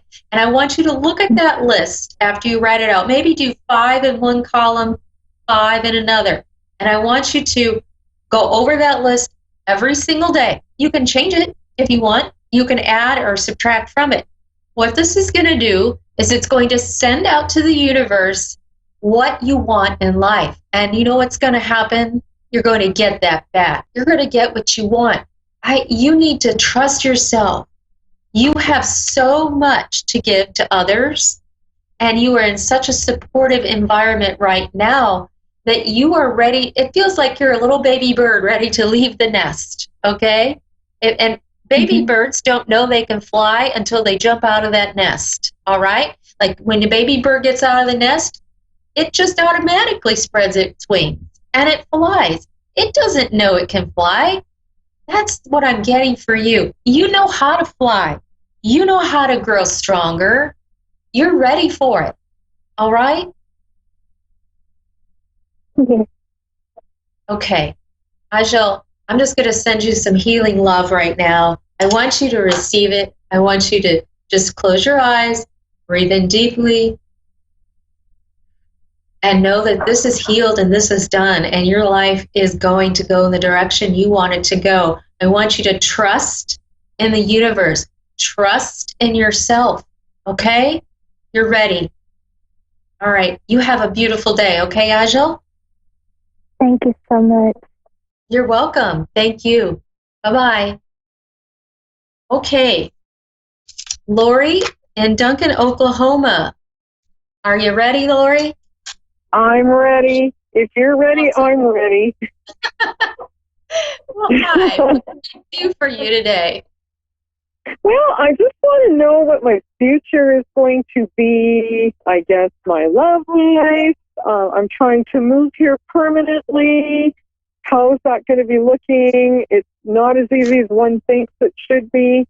I'm from Canada, but I'm also here visiting with like friends and family over the holidays, like Christmas, and still here. So I don't know what you can see or predict, or I'll leave it up to you. Okay, so you're wanting to move permanently to the United States, to Oklahoma from Canada? Yeah, if possible. Yeah. And then my love life, like, I don't know what's going on. And your love life, so you don't know what's going on there. Are you interested in a person right now? Well, they're kind of interested in me, but they don't seem to, like, I'm here, but okay, now come visit me, you know? Right. I so think you're. I don't know. Okay. So on the right track as far as, okay, come visit you, meaning making that person come to see you? Yeah, make the effort. I'm here, hours away. Absolutely, that's the right approach for you. You need to have that person demonstrate to you exactly what they're made of, all right? Because you want someone with a backbone, right? You want someone who's going to come to you and demonstrate to you how important you are to them. And the only way you're going to see that is by their actions, right? We can't wish it or hope it into existence. We have to see it by their actions, right? So even if this person is not the exact match for you, which I'm not exactly sure this person is the right match for you, I feel like there's somebody else who, by the process of you moving, is going to show up, okay? Because what I'm feeling is this person that you are interested in now was kind of the catalyst to get you thinking about it. Would you understand that? Yeah. Okay. So that person is a tool for you. I don't mean a tool, but I mean is a tool for you. Is a tool for you to get you moving. And that person did it, right? You are here. You are, well, you're a little south of me. I'm in Kansas City, so I'm not that far away from you right now. Okay. Yeah, so I pulled a card for you, and let me just tell you, it's about not being deterred by challenges, okay? So what it's telling me is to make sure that you communicate your feelings clearly and accurately. So whatever you have to say, lay it on the line. There's no wishy-washy here with the situation with this person or anything you're doing right now. That's the energy right now. What you need to understand is the ideas you have, and I'm not sure what you're working on to get yourself here other than, you know, being attracted, but I feel like there's some things you want to do. Those ideas can be implemented. Okay? Like work. I'm trying to get a job here, but you need that work visa. I'm trying to explain this to lawyers here. I cannot get a job. I have the money to start the process. I need that work visa to be here. It's a challenge. Okay. Yeah. So, okay. You need the work visa. You're looking for work now, correct? Yep. Okay. I am. Let's see. I'm a retired corrections and police officer from Canada, and I retired there. But that doesn't mean I can't move here because the weather is so much nicer, and I love the state of Oklahoma, and I love the people, and I want to be here. You know. Okay. So do you have? I feel like do you have 60 days? Because that's the number I'm coming up with. 60 days time. There's going to be a change. And I just pulled another card, and this one says it's time to go for your dreams. So all the energy is pointing to you doing this. And it says, do something that expands your horizons.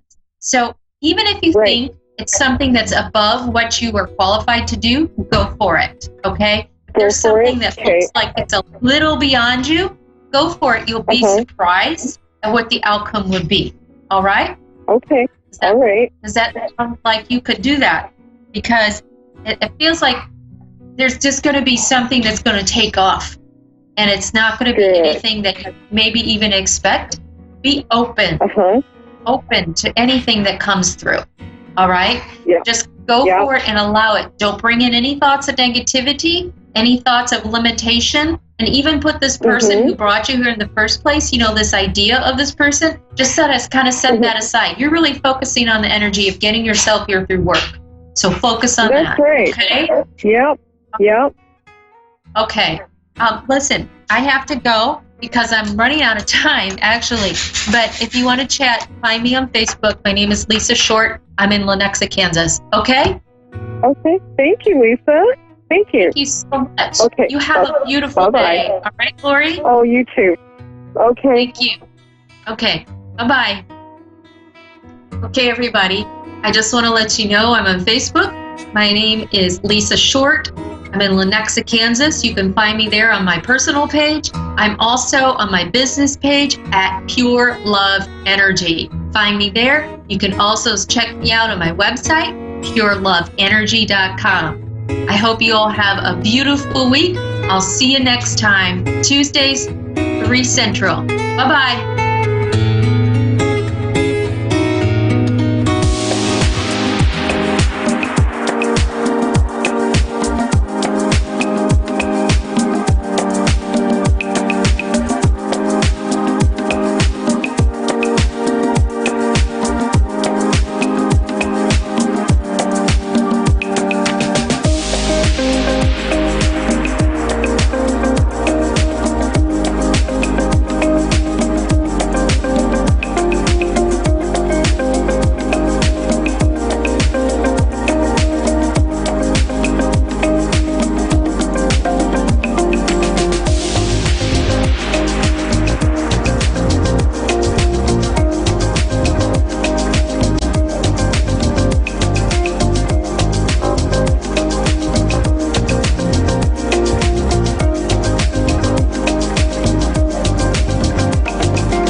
Psychic Radio, Earth's #1 psychic radio network, and watching Moonstruck TV, enlightening television. Welcome. Time for intuitive listening with Trish Rock. Live from TrishRock.com. Connect direct. In North America, dial 888-454-2751. In London, 20-3519-2158. In Sydney, dial 02-8488-3147. Or online, contact us through our Facebook page, facebook.com/psychic radio. Or one of our websites, AskOneRadio.com or Moonstruck.tv. This is Intuitive Listening on A1R, the Ask One Radio Network.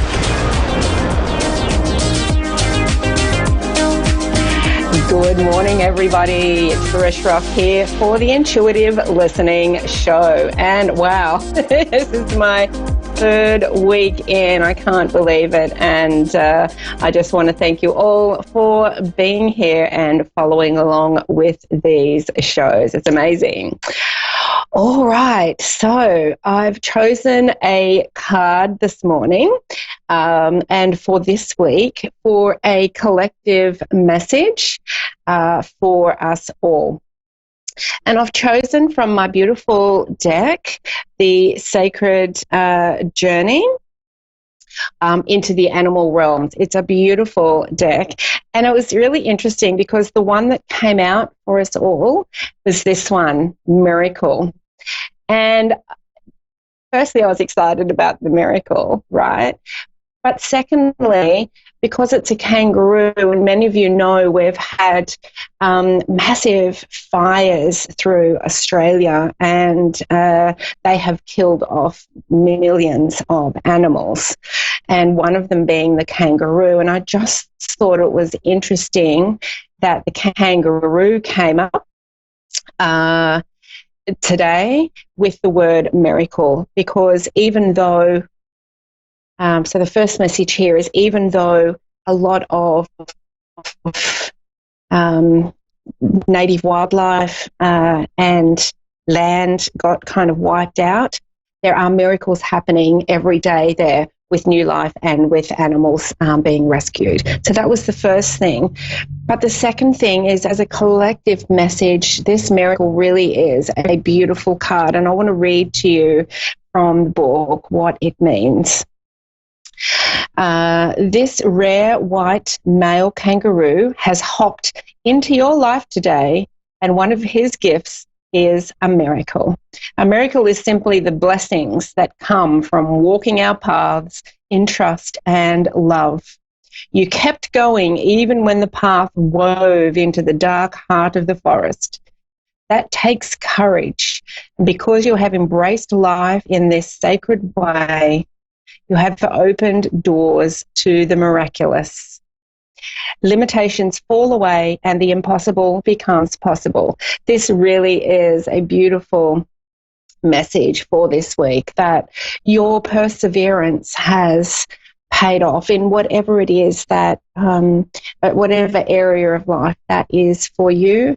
Things are really starting to show up for many of you. And, there needs to be some trust in this as well, because often we ask for things to show up for us, and then when they do, we don't trust it and we kind of push it away. So this week, really be open to all of the beautiful miracles that are coming your way from your hard work, your persistence, and your energy opening.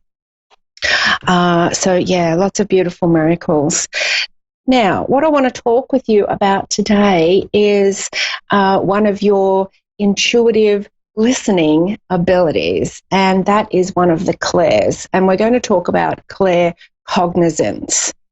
Now, many of you know clairvoyance. So clair, breaking it down, clair means clear, and then we have the word after it. So clairvoyance is clear seeing. Claircognizance is clear knowing. And I want to talk a little bit about that today because, many of us don't trust that when it comes up. And, you know, it is a beautiful guiding voice that can help us solve problems and help us just during the day with that flow of things. And I know when I first started developing my claircognizance, it's always been there, but when I started really developing it and starting to lean into it and trust it, I was getting all of this knowledge that I thought, well, I can't prove that I know that. I was getting all of these things coming in that I knew, right, but no way of proving that I knew it. And that for me was a block, because I thought, how can I teach this, or how can I express this information that I know from here, from my gut feeling, my claircognizance, without, you know, feeling like a fraud or people asking how I know that. And I think for many of you listening, that could be the case too. And even with your gut feeling, that's claircognizance. It's your gut feeling. It's that knowing that you have, but you don't know how you know it, is the best way I can describe it. But it's a very wise voice, and it's a knowing that if you trust it, can really help you in many situations in life. And I like to think that the knowing and the information that I'm receiving, and the knowledge that is just innately there, has come from, you know, my energy and my experiences across all time and space. I kind of feel that it's like the Akash. It's like this pool of knowledge that I can draw from. And I started trusting that, and it really has helped me a lot in my daily flow and in my work. And this is what I help my clients with as well, to really trust those feelings, those innate knowings, and to really help them tune into that in their work, but also just in their everyday life, because it makes a big difference. And that's something I would encourage you to do this week. When you have those knowings, it's like, think of it like, you know, if you've ever played trivia, like if you go to a trivia night and all of a sudden a question is asked and you're like, oh, I know that. And then you're like, oh, how do I know that? Right? And you kind of just go, oh, well, I must have heard it somewhere. You've got to treat claircognizance a little bit like that. And if you have that innate knowing of something, to really just trust it and go, oh, well, I don't know how I know that, but it's quite strong here that I do know it. So I'm going to trust it.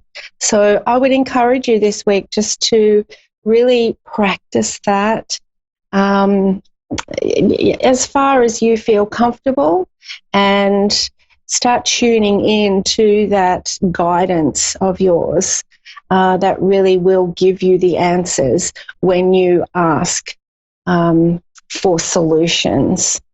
And of course, if you want to tune more into that area of your life, and if you are actually hearing a lot of those answers now but not quite sure where to go with it, please connect with me and book in for a reading, or come and join me in my mentoring program, where, you know, I truly do help you transform your life into the life that you've been dreaming of.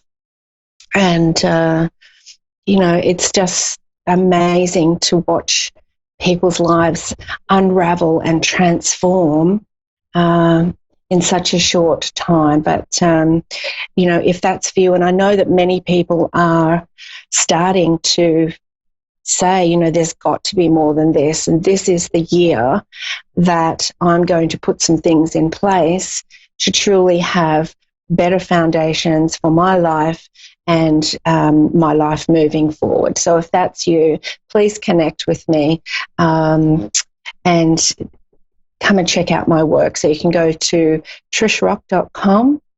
You can book in a free call with me there. You can also head over to my Facebook pages at Trish Rock Abundance and, you know, connect with me over there. Just send me a message.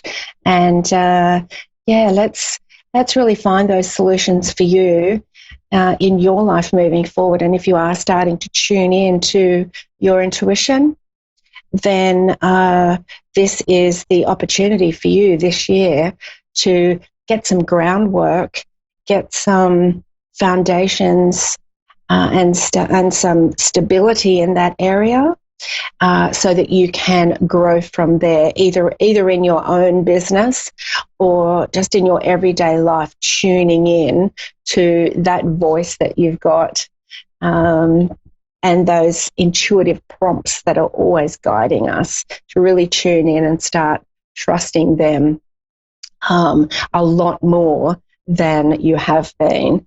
And for many of us with this beautiful fifth dimension energy that is universal now, we are having new portals of energy opening up to us to explore these greater abilities that we all have, right? We all have them. We've just been told for so many, or instructed, or controlled for so many thousands of years now that we've forgotten our power. We've forgotten our power, and it's really time now to open that up within ourselves and be the shining light in your own life and in the lives of others around you. To really show them the way as well. And, you know, it's a ripple effect. As soon as we have confidence in ourselves and start exploring our abilities and start exploring what brings us joy, that has a ripple effect out to all of those around us. And people can see that, oh, it's possible. Maybe I can try as well. And you really become a shining light in the lives of many people, but mainly yourself. And so the message this week is listen to those gut feelings, listen to that claircognizance, that knowing that you have about things. Don't feel the need to have to prove it to yourself or anyone. Just trust it. And our other beautiful collective message here is miracle. And you are a miracle. Life is a miracle. All life is a miracle. And when you're in that flow of love and joy and trust, miracles do come. Because miracles are just the alignment of energy and flow, and the energetic blocks being taken away. And you have the ability to do that through your innate ability to ask for the answers. Yes. So should be a really beautiful week. And look, please let me know as the week goes on what miracles have unfolded for you. And if there is something that has been blocking those miracles, then, or blocking anything that you're asking for, then don't get frustrated. Just ask yourself, why has it not come yet? What am I blocking here? And ask your intuitive self, your claircognizance, hop into that pool of knowledge that you have innately and ask the question, what is it that is blocking this from coming into my life, and can I start trusting the inner voice, the knowledge, the gut feelings that come to me on a daily basis? Or do I need help to tune in to those answers and start really trusting myself? And the other thing this week is we're kind of coming towards the end of January now. So there could be some feelings of frustration of, it's the new year, we're nearly at the end of January and I still haven't done blah, blah, blah, blah, blah. And that happens at the beginning of every year. So try not to feel frustrated. There's always more time and it's never done. Okay, so be gentle on yourself, be easy on yourself. At this time of year, we can be quite harsh on ourselves. But if there is something that you truly want to achieve in your life this year, if there's a dream that has been eluding you for so long, please connect with me and let's have a chat about how I can help you. So hop onto my website at trishrock.com or head over to my Facebook page at Trish Rock Abundance. All right, now we have a beautiful caller with us today, Simone in Lomita from California. Hello, Simone. Yeah.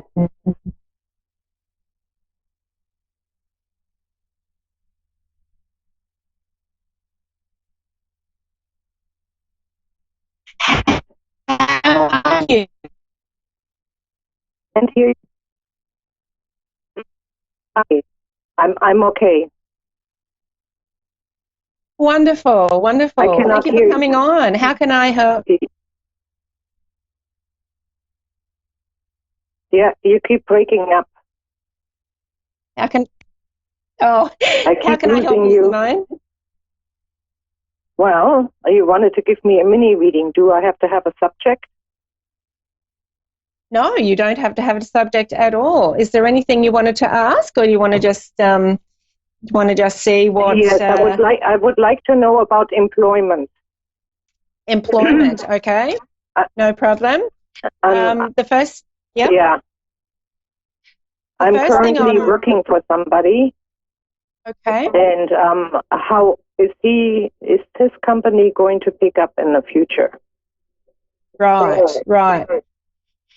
The first thing I'm really sensing here with you, Simone, is that I feel you're there out of a sense of duty in a way. I don't feel that you're absolutely loving everything that you do.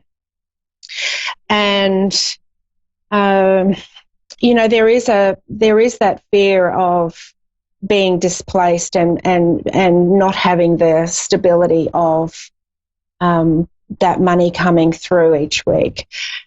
But I really feel if you can really start letting your heart guide you rather than your mind, because when we get too caught up in the fear of what will happen or the fear of the future, or we let our mind get 20 steps ahead, we end up in fear. And that often will then bring things into being that will support that fear. So I would really take a step back, Simone, and really do what you can to step out of your head and maybe not get so far ahead, and just get into your heart and just really start appreciating everything that you love about that work right now and that job, and try to imagine into how it would feel to be there for a lot longer, rather than the fear of not being there. I get the sense that I get the sense that it's not going to disappear, like you are going to have that work, but I feel that things are evolving there and there might be some changes. And if you can really tune into what you love doing, that's going to give you a bit of a gateway into the new way that they run things. So, are the changes positive or negative? Are they positive or negative? Positive changes overall, but whenever there is change, there are people who don't like change so much, and that's what I'm saying to you. If you can really get into your heart space on this and really look at everything that you really love that you do on a daily basis, you will automatically be in that energetic flow to be enjoying the changes. Now, the other people in the company, that's up to them whether they enjoy the changes or not. But you, on a personal level, you can decide to embrace what's happening and go with the flow, and that will actually be more advantageous to you as far as how you're feeling, but also as far as where you go with the company. Okay, does he want me to stay? I can't see you leaving. I can't see you leaving. So okay. Yeah. So I think it's a secure place there for you. But once again, everybody has their own will, and everybody can make choices. If these changes are feeling fearful for you, then you might decide that it's not for you, and that will influence any decisions. So my message really to you is to hop into your heart and really look at the work that you're doing, and really appreciate what you love about it and how you're appreciated there, because I think you do a great job, and really be open to any changes that come along without fear. I think that's really the biggest message here, is not to be fearful of it, to embrace it. Embrace it. So he does have plans for the future. I don't know about him personally, whoever you're speaking about. I'm just sensing wherever you're working, there is some changes happening, and if you can, really step out of the fear of that and get more into your flow and what brings you joy in life, that will make it an easier transition for you with work, whatever happens. But I don't feel that you're leaving there. So the sense I'm getting is that whatever changes are happening, you will still be there. That's the sense I'm getting. Whoever you're speaking about, whatever his plans are, I'm not tuning into that. I'm just tuning into you, and I sense that you will stay there. It may be in a different capacity or a different role, but if you can really embrace, finding the fun, I guess, and the joy in all of that, it will make it a lot easier for you. It's about, hopping into the heart and getting less in the head here with overthinking. Yeah. Does that make sense, Simone? I have a question. Are you also a spiritualist? A spiritualist? What do you mean by that? Can you connect to the other side? Sometimes they come in for me. I wouldn't class myself as an evidential medium. Sometimes they do. It just really depends. Yeah. My husband passed away in November.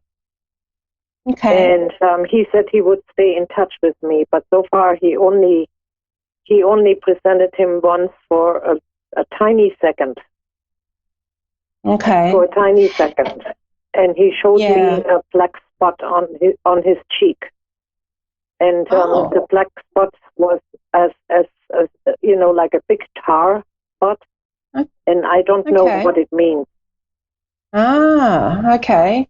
So, what's your gut feeling about what that means? Showing something here on his cheek. I do not know. I have no idea. Yeah. I feel that he is. I feel that he is giving you messages, but once again, if you can step more into your heart and less in your head and kind of over analysing or over thinking whatever messages come, that he will show up. And when he shows up, it's really just to give you comfort and let you know that he's there. Okay?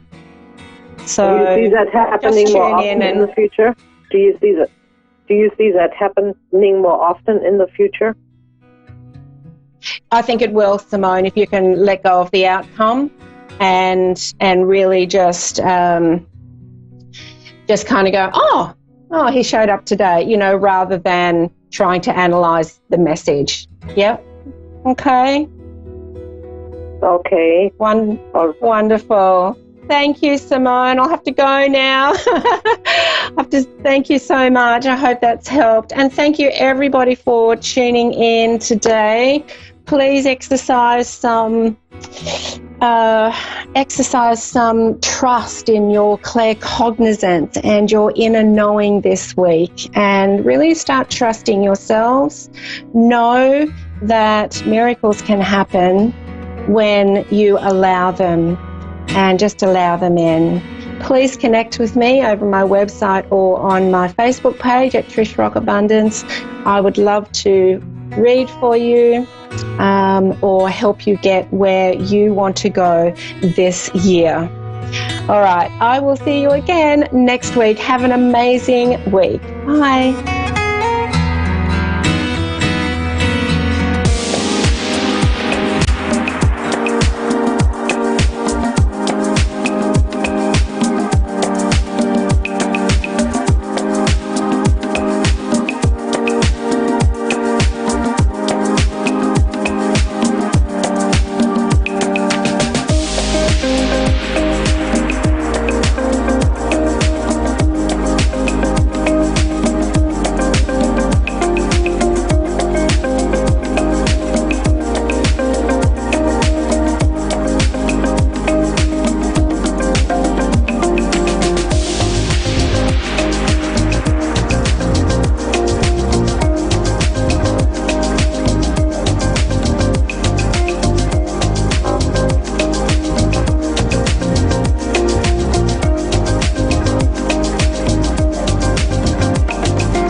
To A1R Psychic Radio, Earth's #1 psychic radio network, and watching Moonstruck TV, enlightening television. Welcome. Time for Amanda Hall Psychic with Amanda Hall. Live from AmandaHallPsychic.com.au. Connect direct. In North America, dial 888-454-2751. In London, 20-3519-2158. In Sydney, dial 02-8488-3147. Or online, contact us through our Facebook page, facebook.com/psychic radio. Or one of our websites, askoneradio.com or moonstruck.tv. This is Amanda Hall Psych on A1R, the Ask One Radio Network. Welcome to A1R Psychic Radio here on Moonstruck TV with Amanda Hall Psychic all the way from the Gold Coast here in Australia. Look, I'm pleased to start the show off and say that we've got a little bit of relief here in Australia from our massive bushfires that we've had. They're not all out, but there's been rain in some very needed areas, and we've gone from one extreme to the other where parts of the country are on fire and other parts of the country are flooding and having hailstorms. So it can only happen in Australia, plus dust storms, just to mix it up a little bit. The only thing we haven't had this week in Australia is snow.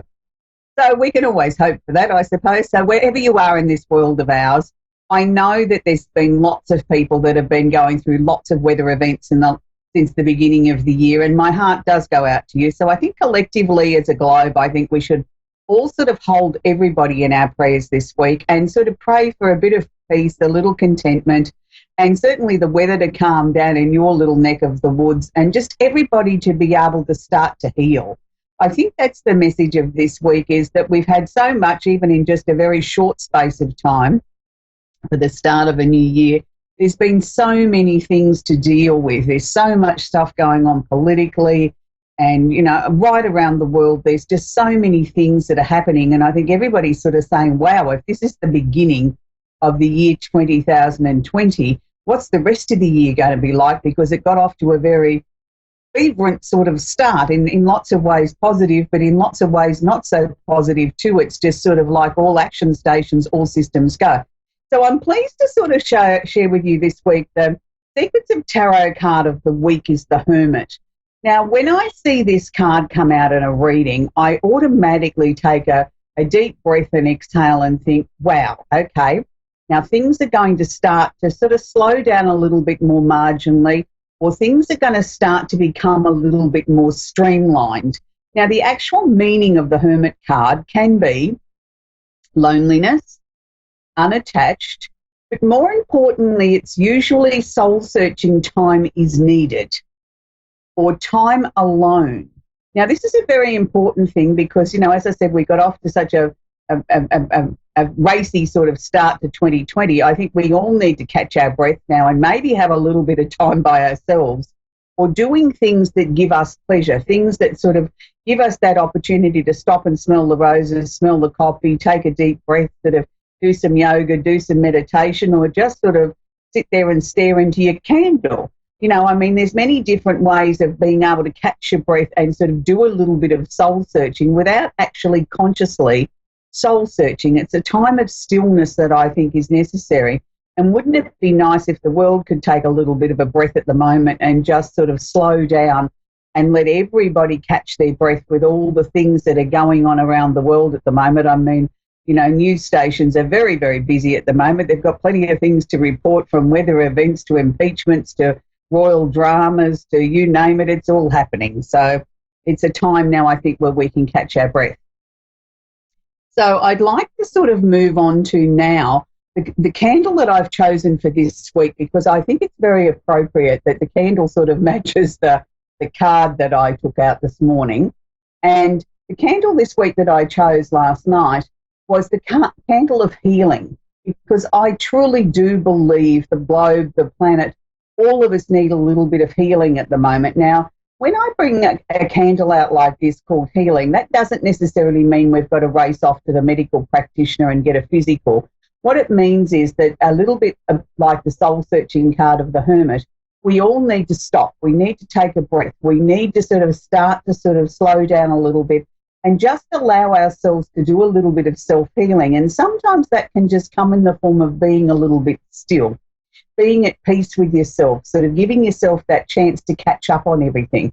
And I think that there's been so many things that have already started to happen in this busy time of the year as we've kicked off 2020 that I think we could all do with a little bit of healing energy at the moment. For those of you that might have a physical or an emotional illness that you're trying to heal, this is a candle that's really good for that. So how I work with this candle is that I don't necessarily write 3 things on the piece of paper that I want to release and 3 things that I want to attract to myself. What I tend to do with the healing candle is I put on there anything that I might be struggling with, whether that's an emotional issue, whether it's a physical issue. It's, you know, for many of us as we get older, we get more aches and pains and things that we didn't know that we had before in our youth all of a sudden sort of manifest as we start to get a bit older. I tend to put those sort of things on my list. I read it out aloud, and I burn the candle for a minimum of 10 minutes a day. And I like to sit there and stare into the flame of the candle. And this is where I have my time to catch my breath. I can focus on what I've got written on my list, or I can just sit there and enjoy the flickering flame of the candle. So I think it's important that we all take a little bit of time to sort of just catch our breath at the moment and do a little bit of self-healing. So in the vein of the healing candle, I've chosen this week 3 candles that I think are appropriate for now. And one is the candle of travel. Now, the reasons why I chose the travel one first was I felt that if we sent the traveling energy out there, that we're sending it all around the globe to everybody, that encompasses everybody this week. Then I've got the healing candle in the middle. And to end this week's selection, I've got the love candle. So I thought we could send out this massive healing energy to the world and send a loving energy with it that I think we could all do with a little bit of peace, a little bit of tranquility. And the answer to the question is always love. Love is the answer. Love is something that helps us conquer, I think, everything in our lives, from sadness to positivity. It probably doesn't pay your bills, but it certainly goes a long way to giving you the coping mechanisms to be able to do that. So we're now going to look at what's actually happening around the universe. And this week I'm going to take the emphasis off the Capricorn sort of energy, because I'm going to do a half-hour I'm going to do a live broadcast after this show over on my Amanda Hall page over on Facebook Live, where I'm going to talk about, is there anything positive to come out of the Australian bushfire? And that will be directly after this show. So I'm going to focus on all the energies that have been sitting. So I'd like to sort of action of show and look at sort of what's happening astrologically in a slightly different way. Let's look at where some of the other planets are. Let's look at, Pluto is actually making a very nice aspect to Jupiter at the moment. Pluto and Jupiter are still sitting in Capricorn, but let's focus on the moon. The moon is actually sitting in Sagittarius at the moment, and he's sitting there holding hands with the planet of Mars, the planet of action. So it's like the time where our emotions are sort of quite charged at the moment, but they don't necessarily have to be on a negative. They can be very, very much on a positive, where we can sort of be really feeling very optimistic. We can be feeling like as if we've got plenty of energy. Emotional drive is certainly positive and focused, and we can certainly achieve a lot at the moment because we have this energy to get up and get motivated and get off the couch and sort of make hay while the sun shines, so to speak. And at the same time, we've also got a really nice aspect of Venus, the planet of love and affection, is actually holding hands with the planet Neptune. Now, Neptune is the planet of illusion and delusion, but it's also the planet of creativity, of a gentle sort of flowing sort of energy where we get some brilliant ideas. So I feel at the moment, with Venus holding hands with Neptune, we can have some amazing romantic moments at the moment, because it's in the watery sign of Pisces, which is always a sign of it being sort of very gentle, of sort of like the flowing tide. It's like water coming in, water going out, and it's just a very gentle, caressing sort of energy. So I feel it's a really positive time for romance at the moment. So if you haven't really had time to catch your breath so far this year and spend some quality time with that special someone, now's the time to sort of make an appointment with yourselves to sort of zone in some sort of, or pencil in the diary, some very special couple time over the next few days or the next week, and really sort of reconnect with each other and just enjoy each other, enjoy the magic of the moment. And I feel it's a very positive time if you need to have some conversations with loved ones about issues that might have been troubling you or things that you think that need addressing. Now is the time to do so, because we've got this positive planetary influence with the moon holding hands with Mars in Sagittarius. So people are going to be a lot more broad-minded, more open-minded to conversations than what they would have been. Yes, they might get a little bit hot under the collar, but it'll be positive hot under the collar. Like if somebody yells and screams or jumps up and down, it's because they want to be heard. They want to get their side of the story out. And it's like if we can work with that and then work with the loving, positive breakthrough type of energy of Venus conjunct or holding hands with Neptune in Pisces, we've got some really nice mutable energy happening on a fire level and on a water sign level. So we've got the best of both worlds at the moment, where we can sort of be flexible and see things from someone else's point of view. Now, it's also very interesting because we haven't had this opportunity for a very long time now, many months, where I'm happy to say there is not one planet that's going retrograde or backwards at the moment. Every planet is going direct. So it's like the energy of the 8 planets and the 2 luminaries is very focused. It's very straightforward. Let's go. There's no complications. There's no restrictions. There's no boulders in the way for us to trip over. It's a time where we can really focus on moving things forward.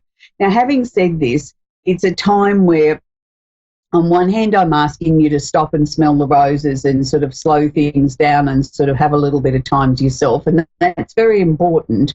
But it's also the time then, once we've done that and we've got our clear thinking, then we can catapult things into action and sort of start to really ramp everything up and get our creative hat out of the wardrobe or the closet and start to sort of look at the things that we might want to achieve in 2020. We've all, still got our New Year's resolutions are sort of quite fresh in the back of our mind. Whether we've done anything about it or not's another thing, but they're certainly there. This can be a good time for goal setting for the things that you hope to achieve or you're working towards for 2020.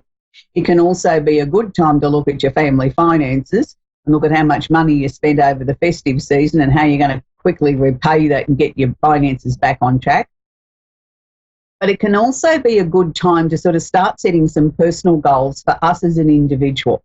And whether that means that you're going to start to looking after yourself better, sort of taking a walk in the park or looking at the food that you put into your mouth, how much exercise, how much rest you get, all these things need to be brought into balance. And while we have such an emphasis on so many planets sitting in Earth, I think we need to sort of start looking at how we can ground ourselves, how we can take better care of ourselves as a person. Stop blaming everyone else. Stop blaming advertising and the convenience of fast food. We are the ones that are still in control of what we put into our bodies. And I think we can collectively take small steps that can have a major influence on our well-being and our health this year. And that's one of the things that I think each and every one of us should be striving for, is to improve our physical and emotional health. So having said that, we're going to take our first call, and it's Robin in Pittsburgh in Pennsylvania. Are you there, Robin?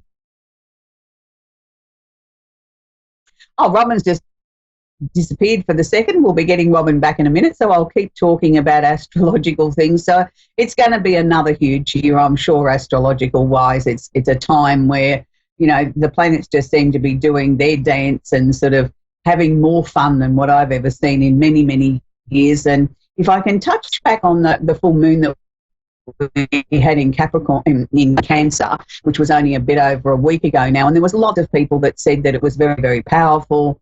They felt a real energy shift. It was in Cancer, so the moon was back in its own sign. And yes, it was a lunar eclipse, so it was a time of tremendous letting go.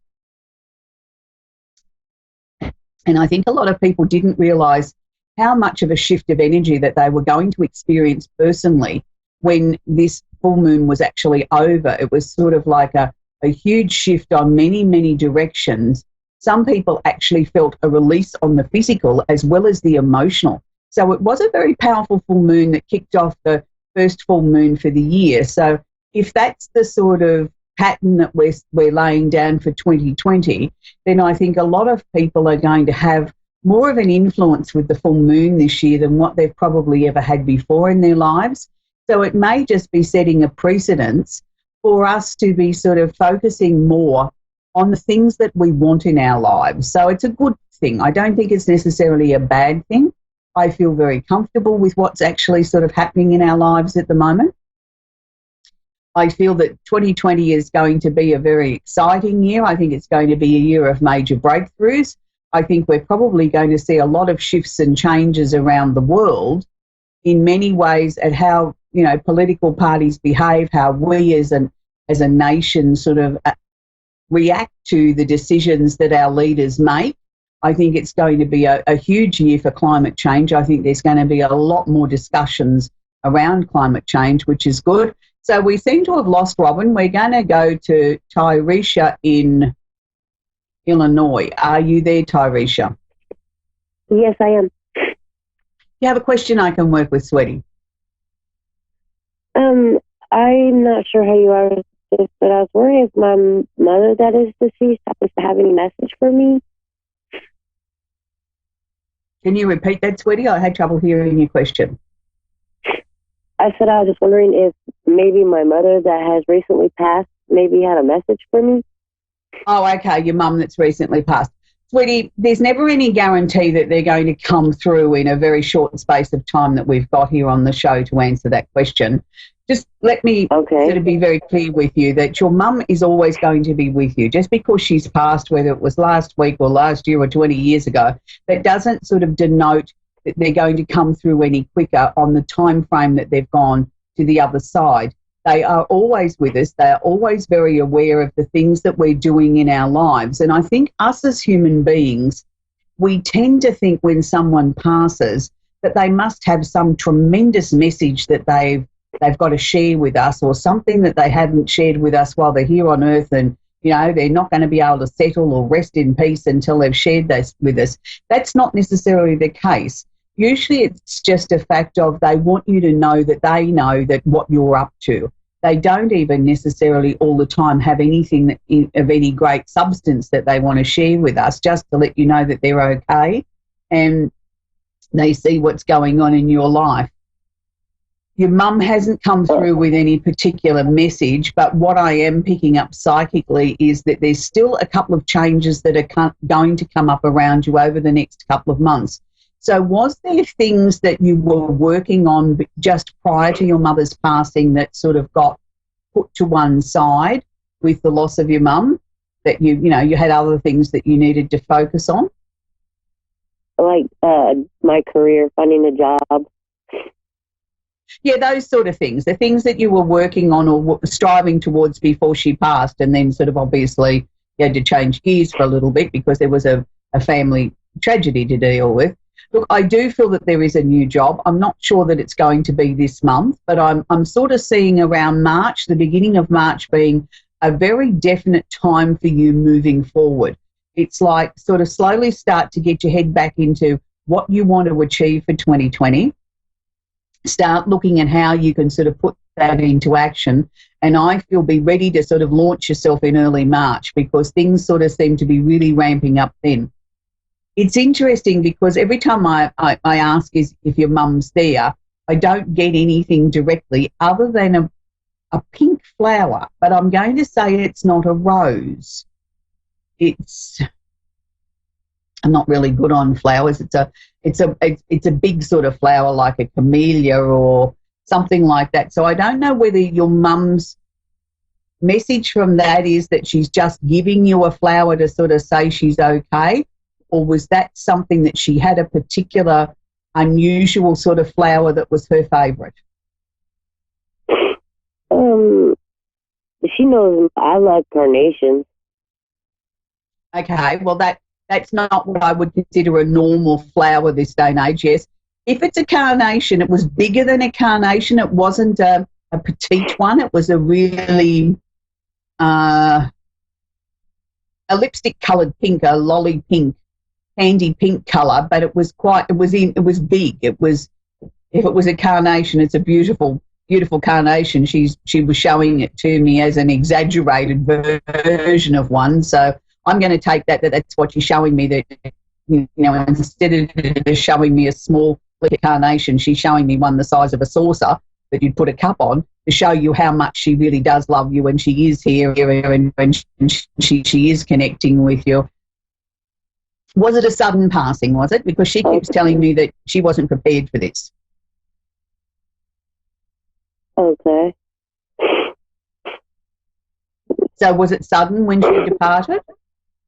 Yes, it was. Yeah, because she's telling me she wasn't prepared. I'm not saying that she hasn't come to terms with it since she's passed over to the other side, but what she was sharing with me was she wasn't prepared for this. So I feel that she's just letting you know that she's okay. She's given you this very oversized carnation, and she just wants you to get on with, starting slowly to take the reins to your life again, my sweet. So we're going to leave it there. We're going to talk to Cheryl now in Forked River in New Jersey in the US of A. Are you there, Cheryl? Yes, I'm here. Do you have a question I can work with, please, Cheryl? Yes, I'd like to know if my daughter's going to come back. Okay, all right. Well, that's a really sad sort of state of events, isn't it, Cheryl, that you're having to ask a question like that. My first indication there when I tune into your daughter is at the moment she's been quite stubborn. She's not sort of seeing that there's any need to sort of change the status quo at the moment. Now, I don't want you to be upset by that. I want you to sort of take this in a very positive way to say that, okay, you raised your daughter to be a very strong, self-willed young lady who can make her own decisions. Yes, not necessarily always the ones we as mothers would like them to make, but she's made her own decisions. She's doing well, but at this point she's not prepared to sort of bend and sort of make some sort of direction coming back towards the family. She's still sort of quite upset. I'm not going to use the word angry. I'm going to say upset. And it's sort of like, well, I've made my decision and I'm sticking to it. No one's going to change my mind. And she's very definite about that. That won't always be the case. I think by the end of the year, well and truly before the end of the year, somewhere between August and the end of the year, you will have some communication from your daughter. Now, it may not be necessarily in the form of a text message or a phone call. It may just be something as simple as her reaching out to you on social media or something like that, sort of testing the water to see what you're going to do and how you're going to react to it. I wouldn't go overboard with that. If she sort of sends you a friend request on social media, yes, by all means accept it, but I wouldn't go overboard in sort of bombarding her with questions. How are you? Where are you? What's going on? Just sort of leave it up to her to sort of slowly come back towards you. Look, I'm not going to sit here and sort of say who was at blame and, all the things that happened in your family setup. But what I will say is at the moment your daughter needs to sort this out for herself. This is a very important part of her becoming a stronger, more confident young woman, is that she needs to be able to sort this out for herself. And when she does come back, she will come back, with a little bit of an attitude, but also you're going to see a very strong, powerful, confident young woman. And you're going to be very, very proud to think, well, gee, I really did raise her well. She can stand on her own 2 feet. She can stand up for the things that she believes in. And for that, I'm pleased. And that's a good thing. But when you do start to reestablish your connection there with your daughter, and it will be slow to begin with, but it will be a definite connection, and it will be something I think that will never be broken again. It's like the two of you will see each other in a different light.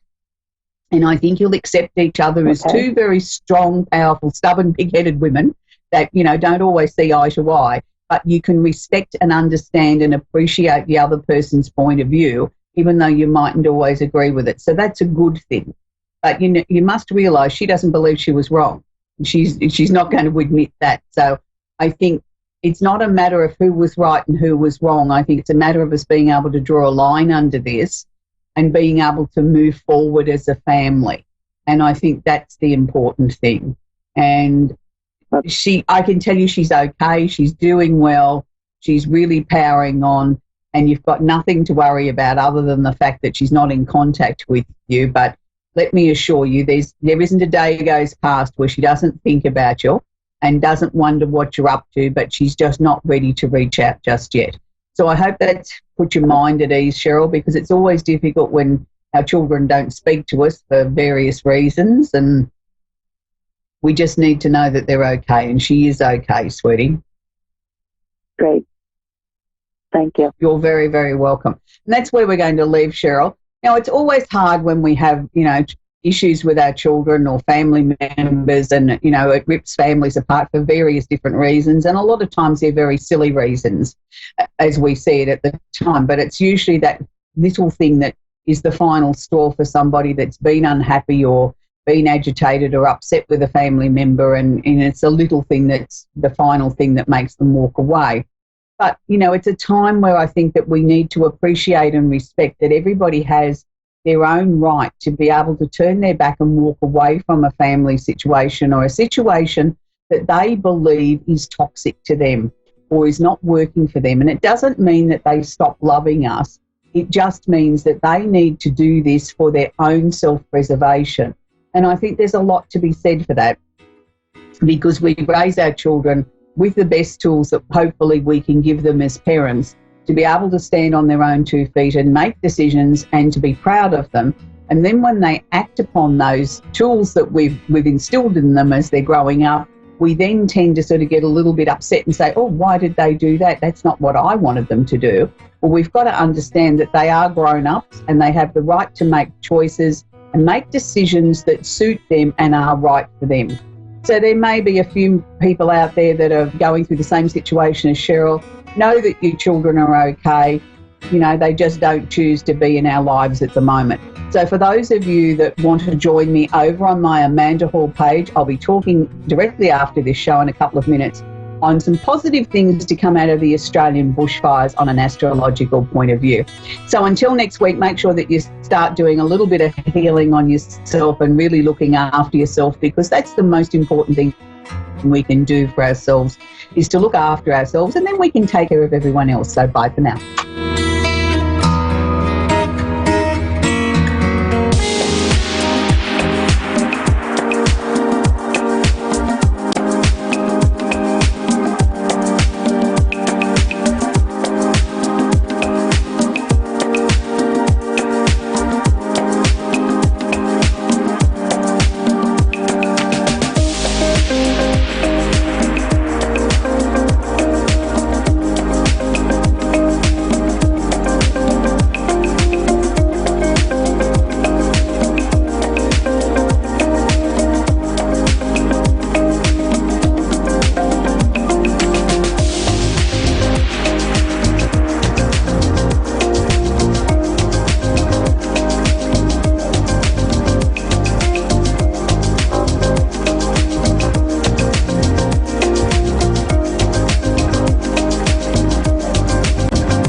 To A1R Psychic Radio, Earth's #1 psychic radio network, and watching Moonstruck TV, enlightening television. Welcome. Time for the Modern Day Medium with the Modern Day Medium. Modern Day Medium. Live from the moderndayMedium.com. Connect direct. In North America, dial 888-454-2751. In London, 20-3519-2158. In Sydney, dial 02-8488-3147. Or online, contact us through our Facebook page, facebook.com/psychic radio. Or one of our websites, askoneradio.com or moonstruck.tv. This is the Modern Day Medium on A1R, the Ask One Radio Network. Good evening. How is everybody? Hope you're all well. My name's Michelle. I'm the Modern Day Medium. Really excited to be here this evening doing this show with you. Hope you've all been good. Here in England, we've had some beautiful weather, sunshine, crisp mornings, frost. Absolutely my favourite. That must be because I'm a January baby, but I absolutely love it. So it's been lovely out walking, being with nature, and just sort of sliding into the new year, getting into the new year still, what it is I want, what my hopes and dreams and desires are, and just concentrating on those and manifesting them, really, making sure that they're going to happen to the best that I can. So talking about that, I just wanted to, got a little itchy on my head. Talking about that, I wanted to talk about New Year's resolutions or tasks or goals or things it is that we are hoping or wanting to achieve, which within itself, the word saying, right, next year I'm going to do this, I'm going to achieve this, I'm going to get that goal, I'm going to finally get rid of the ex-boyfriend, I'm going to sort out the problems with family, whatever it may be. But we do have this underlining emotions, which are all energy. Okay, so everything we do is energy. As a psychic medium and a healer and a qualified healer in many different modalities, the one thing that you know and that you have to learn and you have to learn to work with is the vibration, is the energy, is exactly what we all are. And we all give off this vibe, we all give off this energy coming out of our emotions, coming out from our meridians, our chakras, our auras, and we just give off this vibe to people. Okay, so just putting that thought aside for the minute, when we come into dealing with things we want to achieve and we're feeling stuck, and for some reason we can't seem to move forward, it's because there's a slight disparity within the vibration within yourself. So we've got heart, soul, and spirit of ourselves, so head and heart. And the really important thing to do here is to sit with yourself, really meditate with you, and connect in with your soul and check in there. What is really going on? What is it I really, really want? So many of us live just in our head or just in our heart. It's not the place we need to be. Where we need to be is going down into our soul, connecting with our soul. However you may see that, whatever that may be to you, to me it's a beautiful white light, almost like a Christmas decoration that's pure white and just grows and grows and grows. And that's the soul of me. That's the soul of Michelle. And it's really good to check in with yourself to see how you're feeling. So emotions have different vibrations as well. They really, really do. And if you imagine them, somebody shared this with me last week, and I'm very grateful. If you imagine them being like a cone, so if you imagine emotions, so imagine this cone, and down at the bottom, we have got shame, guilt, anger, anxiety. And these are all the emotions that sit at the bottom of this cone, sit at the bottom of the vibrational chart. So in our heads, we're thinking, I'm going to go off, I'm going to go and achieve this, I'm going to go and do it, how wonderful, how great, how fantastic, I can't wait, and I'm running at 300 miles an hour. But really within our soul, we haven't healed. We've still got some of this anxiety, fear, grief, desire, some of these lower energies, okay? So if we can just sit with those and connect with our soul and connect with us, we can allow them to go. We can let go of them. We really can. Meditation is a great way to do it. And then the more we can raise our vibration and raise our self and the soul of us, mind, body, soul, spirit, and start to heal more and more and more, the easier it is for us to go up in this cone of this vibration and raise our vibration, so we're going up and up and up, okay? And whoever tries this, I really recommend it. So sit there feeling sad, feeling low, having this fear, having this anxiety, having this shame, having this guilt, having this stress is difficult to get out of. So if we can just connect with that, let it go. It sounds easy, I know, but if we can connect with that and let that go, then we can actually honestly raise our vibration, raise and raise and raise our vibration until we are in a much happier, lighter place. And that's how we're all intended to be, a nice higher vibration where we are living in a more enlightened place, a higher, happier energy. And then when we're in that energy and when we're in that higher place more often, a bit like I've got tuning forks here. You won't be able to hear it, but this tuning fork vibrates, and this is a beautiful high vibration, this one. And that really is where we should try to be as humans, as people, because it also brings in a lot of healing for us, mentally, emotionally, physically. And it's just wonderful. So all I'm saying to you all, please, as a healer, and this is one of the things I do, I work with my tuning forks and helping people to let go and raise their vibration. So if I can just say to you tomorrow when you get out of bed in the morning, just to say, right, I'm going to just live a day with no fear, no anxiety. I know it's easy, but you can do it. And just raise your vibration to a higher vibration. And you'll most certainly find that you'll have a happier day, or at least a morning, until somebody might annoy you. And then we have to go and look at that again and then release that. And the more we can release, the more we can release, the more we don't carry on our shoulders and burdens with us, the more we can live in this higher vibration. So that's what I wanted to share with you today for your New Year's resolutions, because we do have all this pressure and stress we put on ourselves in today's life. And the simple thing is, so we can just do something about it with our energy and make ourselves in a better, more positive place. It doesn't mean we have to go and buy a handbag or buy a new car, etc., etc. We can just feel happier. We have it all there within us, within our soul as well. And like I said, as a psychic medium and as a healer, that's very, very important. So I think I've got my first caller here today. So Keisha, is it Keisha I've got here? Yes, it's Keisha. Keisha, is it? That's how you say it, my darling? Good evening, or good evening here for me, and good afternoon to you, I should think it is. Can you hear me okay? I can hear you fine. Great. Okay, how can I help you, my lovely? I guess so. Was say like love relationship, or like I was wondering if he was gonna propose this year. I've been waiting for a while, just seeing if you could see if it was gonna happen soon. So you're asking if there's going to be a ring on your finger? Yes. Yeah, okay, fine.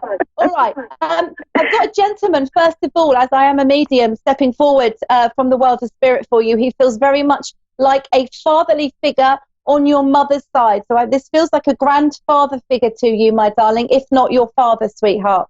Right. You're quite a complex creature.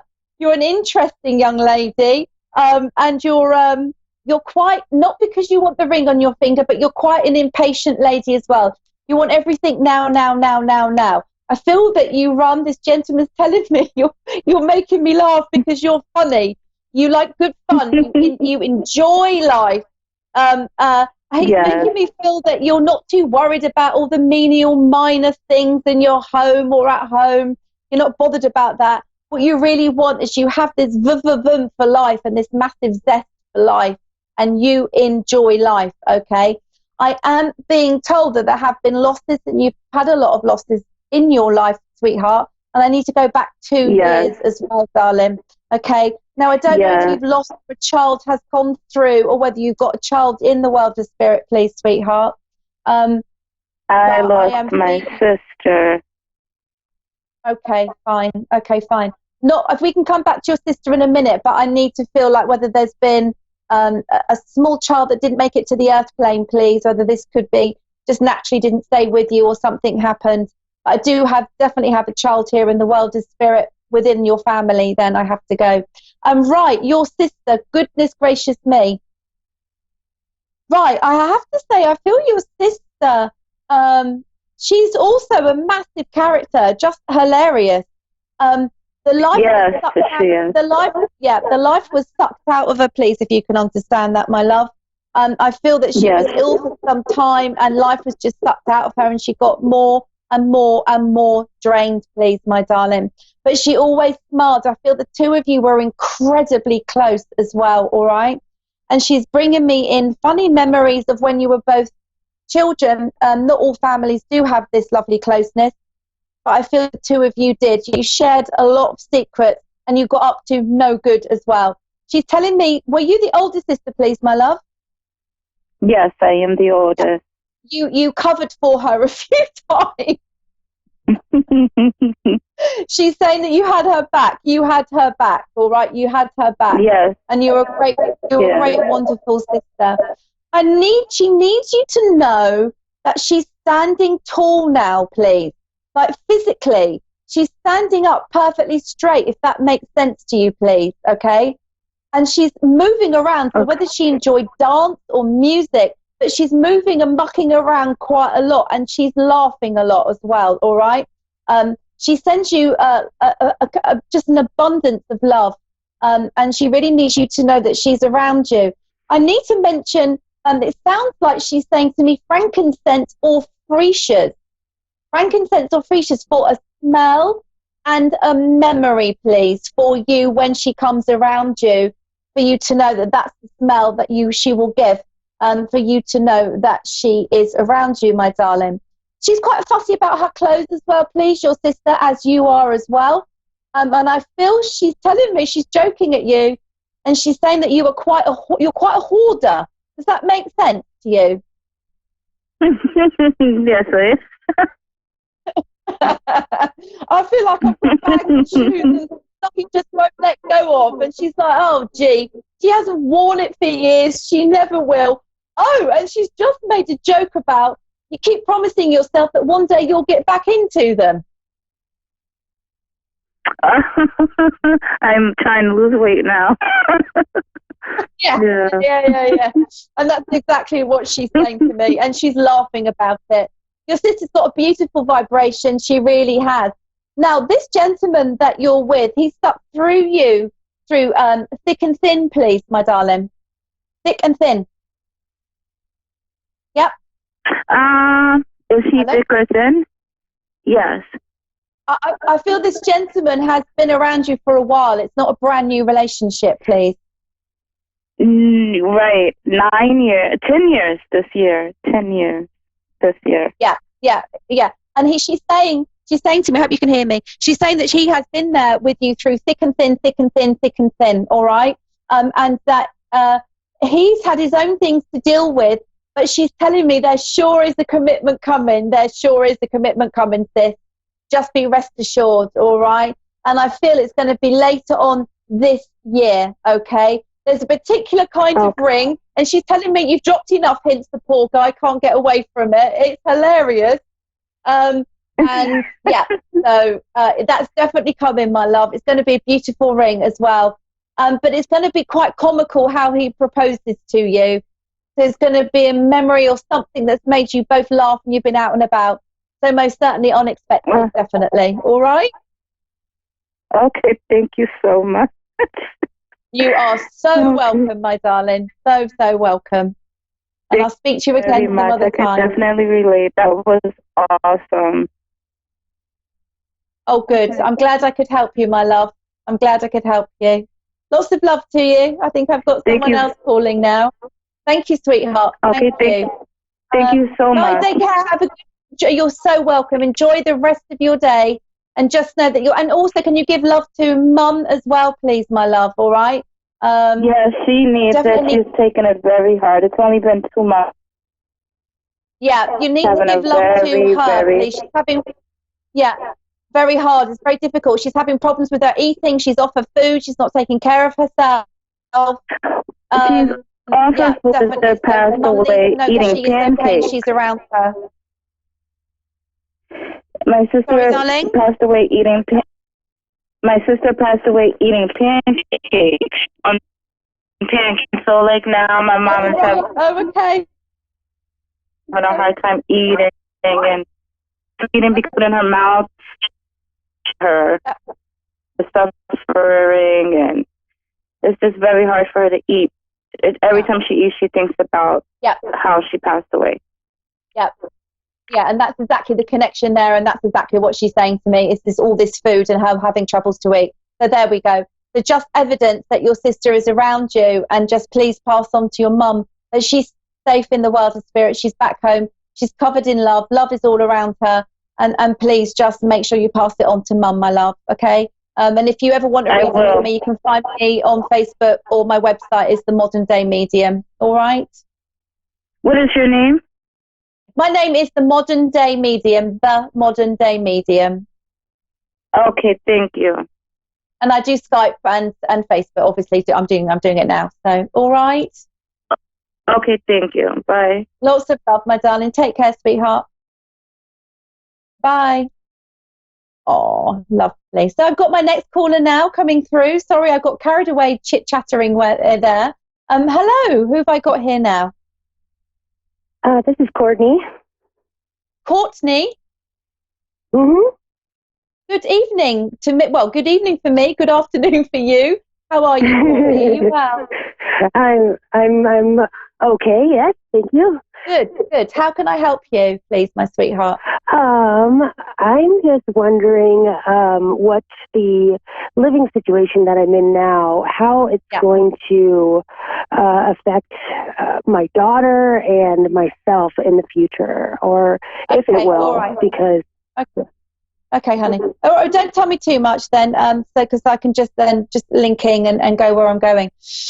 Right. The first thing I definitely feel with you, Courtney, is despite what you've just told me, is I'm feeling very unstable. I'm feeling all over the place. I'm feeling that you're almost like you're putting makeup on to cover up how you're feeling, if that makes sense to you, please, for security, stability, and what is going on around you.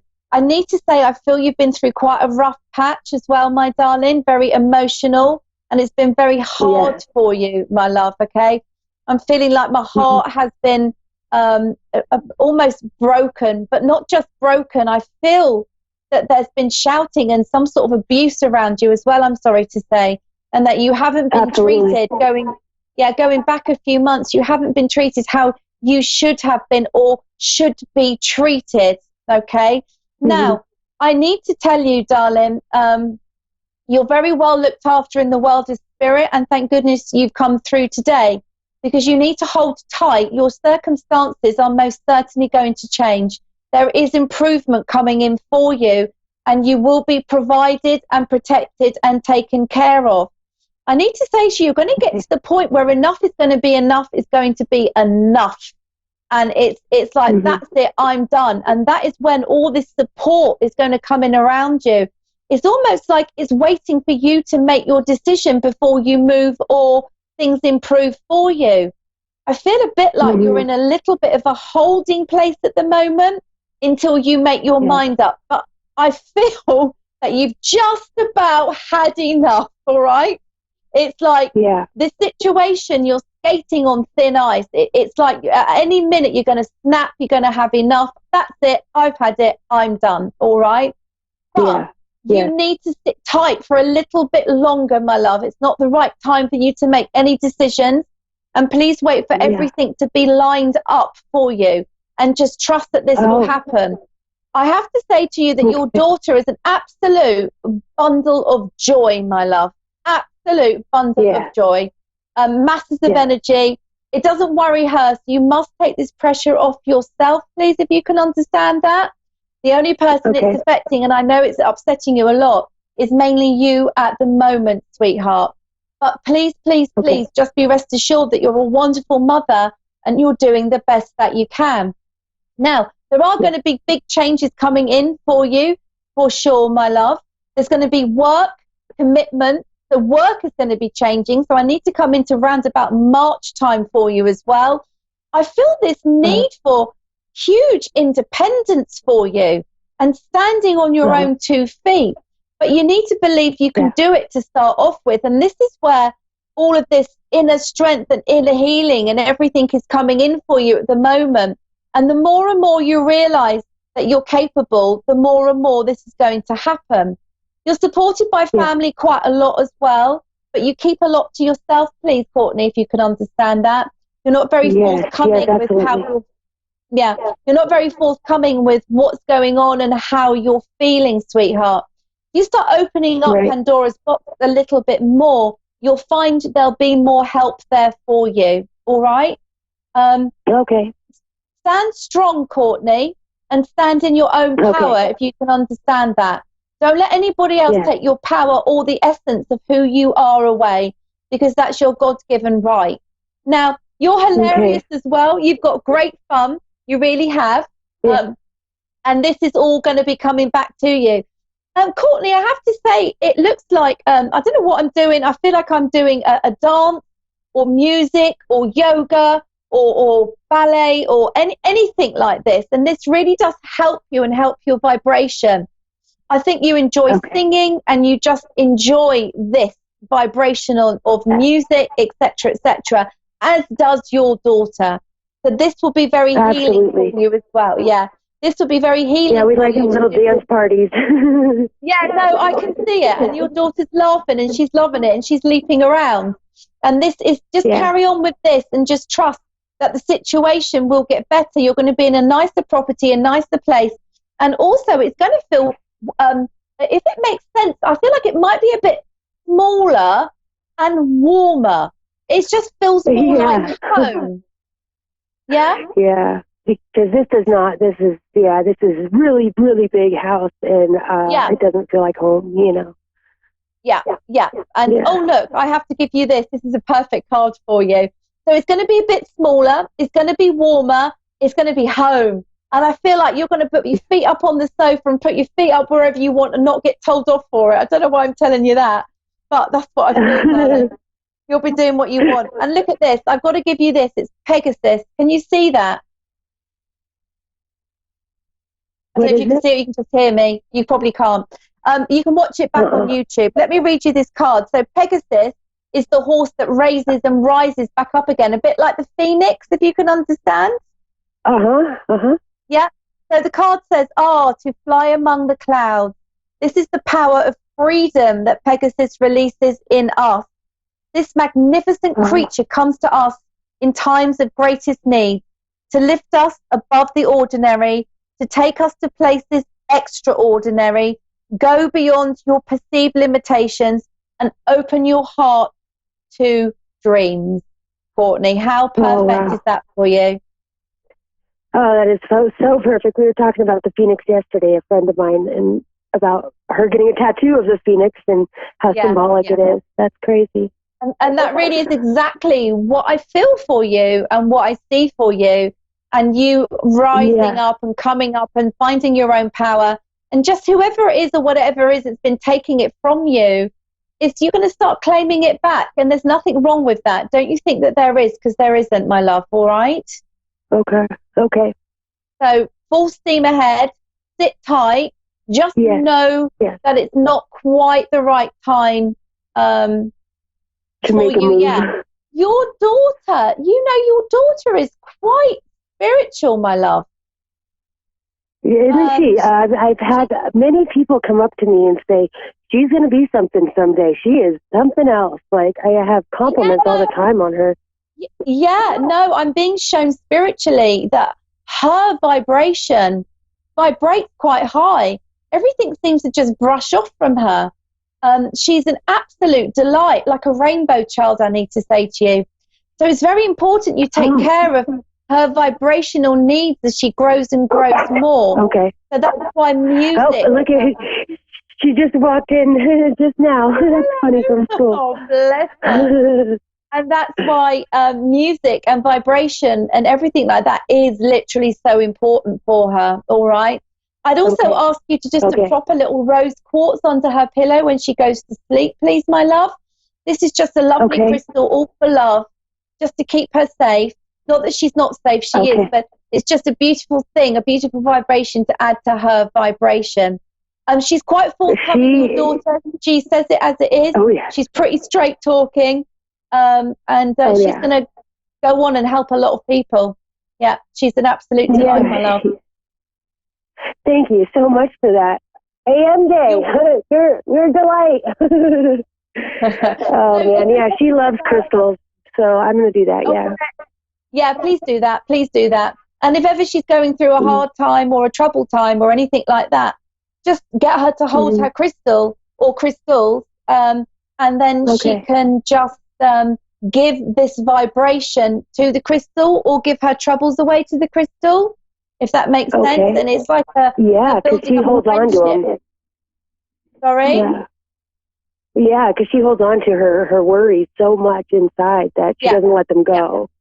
And that's why she's asking for somewhere to put it. Yeah. perfect. Yeah. So she can give them to the rose quartz and know that this rose quartz is all for love, all for her. Get her to choose it herself. This is her crystal, and she can tell it everything it needs to do, and it will get rid of all the anger, and it will get rid of all the emotions for her. And then you can just wash it and get her to wash it. And then you can just say, there you go, it's all gone now. And you've spoken about it. It's a wonderful way to get her to get rid of all her worries. She works empathetically, and she takes on a lot of other people's worries and problems, my love. All right? All the time, yeah. Okay, yeah. Yeah, so that is a really good tool. She's a healer. She wants to hug everybody, you know? Yeah. Exactly. So with her doing that, she'll be taking on other people's energy. So it's important for her to disperse it, my love.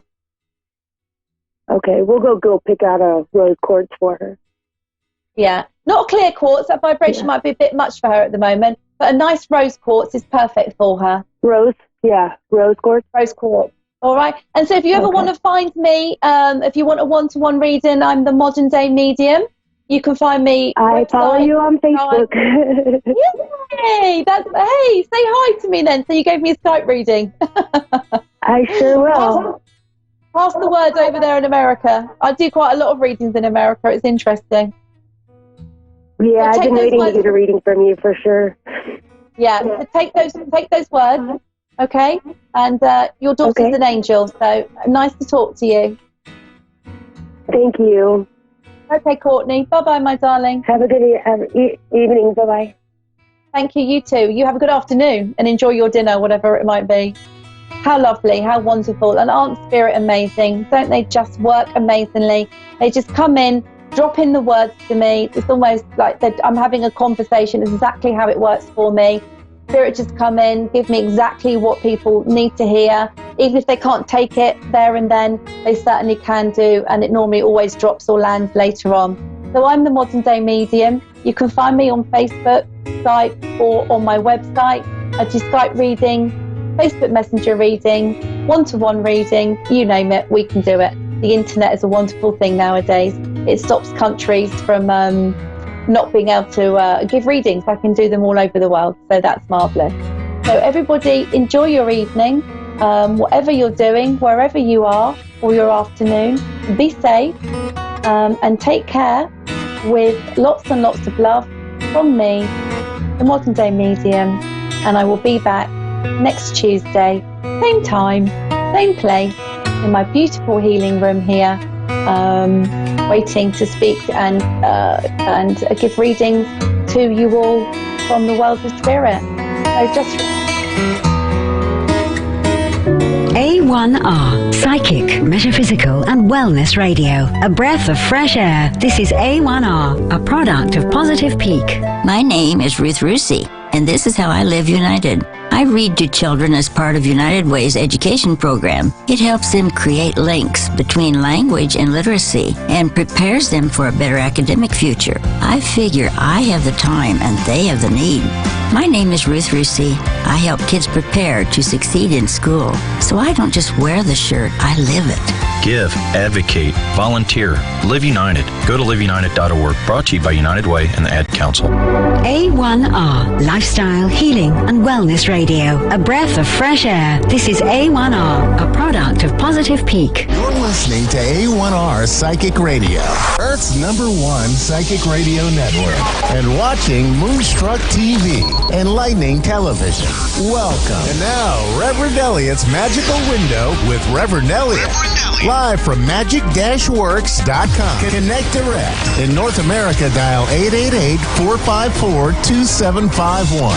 In London, 20-3519-2158. In Sydney, dial 02-8488-3147. Or online, contact us through our Facebook page, facebook.com/psychic radio. websites, AskOneRadio.com or Moonstruck.tv. This is Reverend Elliot's Magical Window on A1R, the Ask One Radio Network. Greetings, fellow seekers of truth, wisdom, and light around the world, around the universe, off into space, into other dimensions, the multiverse. All of you guys, welcome.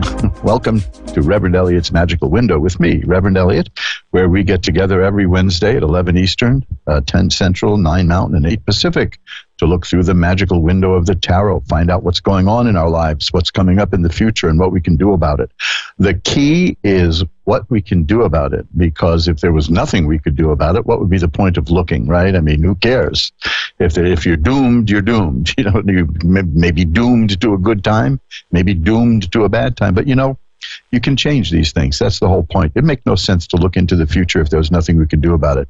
So what we're going to do now tonight with a few callers is look into the future the way it is now. After you get a reading, the future will be different. The future will always be different because now you have more information. And that's what it's all about. A tarot reading is information. That's why I tell people there really is no such thing as a bad tarot reading. I mean, that's why they over-dramatize them in movies, showing people getting a card reading that says you're going to die at 11:50, you know, on a railroad train. You know, well, I never take the train. Next thing you know, the person is on a train and going to die. That's movies for you. That doesn't happen with real life and tarot cards. Otherwise, people wouldn't have been using them for hundreds and hundreds and hundreds of years.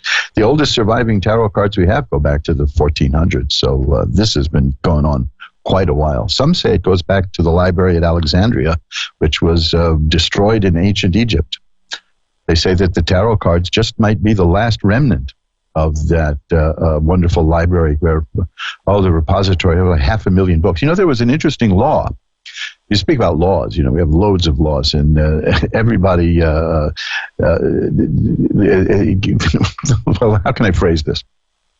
There was a law in ancient Alexandria that if you arrived in Alexandria and you owned a book, get this, and you owned a book, you had to give that book to the librarian, who would then copy it and give it back to you. Sometimes they would give back the copy and then keep the original, which is, you know, people never change. We still have people who do things like that. I knew a guy who had his home.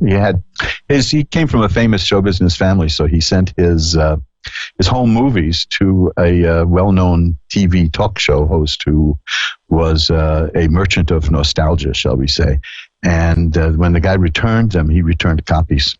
See, so this is just like Alexandria. People just don't change. People are people. So anyway, that's where the repository, all the books in Alexandria, they had 500,000 books there. And we don't know to this day who burned them. Some say the Muslims burned them. Some say the Christians burned them. Some say the Romans burned it. Well, nobody knows who burned any of that stuff. It's lost to time. But there was a persistent theory that a book was smuggled out. And that book was put into the form of playing cards and handed to the gypsies so that nobody would ever suspect that it was a very deep philosophical book. And that's considered the tarot cards. That's one of the origin stories of the tarot cards. There are many of those. There are many. I love reading the origin stories for tarot cards. I think I may even just make up one of my own and join in with the tradition of making up stories. But there are so many of them, I wouldn't know what to do. Maybe I'll link it to UFOs. Who knows? It might as well. They've linked tarot to everything else. Might as well link it to flying saucers. The beauty of the cards, though, is there is no bad news in the cards. There's just news. There's data. There's information. You may not hear what you want to hear, but that's good, too, sometimes. I think you'll notice if you're a regular listener to this show that most of the readings, if not nearly all of them, turn out great. You know, they're very positive and upbeat, and there's a reason for that. And I've been trying to think about it, and I think it's because people who call for a reading, they know what the problem is. Now that's 90% of the battle right there. Most people don't have a clue what's going on. And if you can identify what's happening in your life and you can deal with it, you're 90% home. You know, you're there. You're gonna deal with it. And that's the other thing. Calling up somebody and asking for help, that shows that you're willing to deal with a situation, and that puts the odds of things working out well on your side. However, there are times when the reading will show something that the person doesn't want to hear. And we can handle that too. We can deal with that. We can do magical work to send out positive energy. We can use there's a magical book that almost everybody has in their house. They just don't know it's a magical book. It's the Book of Psalms. And I'm always armed with a textbook right by the microphone here so that I can pull out something from the Book of Psalms that may help a person in a given situation. So that's what we're going to do tonight. We do that every night. Every night. I'd love to. But we do it every Wednesday at 11 Eastern, 10 Central, 9 Mountain, and 8 Pacific. That's how I tell the time now. I do it in 4 time zones. Not to mention the time zones in London and Australia and India and all the places I've gotten calls from. So why don't we get into the calls now? I'm going to get ready to do this now. I'm going to light some incense. Here. Yeah. Smoldering now. I've got some frankincense going, so it's nice and churchly here. I've got some candles going, and I'm going to now ring a bell 3 times to declare sacred space. But before I do that, I just want to get in that if you want to know more about what I do, go to my website. Check it out. There's like 60 pages of great stuff there. Look at the occult jewelry. I just put up some really nice new stuff there. It's talismans and amulets that'll take care of any need in your life. We can discuss that too at some point. So here comes the bell to declare sacred space. Now we're going to pull back the curtain on the magical window. And the first caller tonight is Ashley in Kentucky. Hi, Ashley. You're on with Reverend Elliot. Hello. How are you? I'm doing well. How are you tonight? I'm doing good. Well, maybe we can make that a little better. What do you think? What would you like to look at? Really anything that pops up. I'm pretty open to any information at this point. Okay, well, these are some interesting cards, and I've got to ask you a couple of questions. The first is, have you had a lot of troubles lately? Yeah, in a lot of different areas. Okay, because let me tell you, I ask you that because there's a card here that means that the troubles are over. That's why I asked. Now, of course, in order for troubles to be over, which is a great feeling, we have to have had troubles to begin with, which is not a great feeling. But this is the Ten of Swords, and it's a card that card scares a lot of people because it looks like somebody's dead, but that's not what that means at all. It shows a person lying in the mud face down with 10 swords in her back. Now, that's pretty gruesome, but what it means is the worst is over. It means that life threw its worst at you, and you can get up, and you'll be beaten a little bit. It hurts, but but the worst is over. Now, was it family trouble?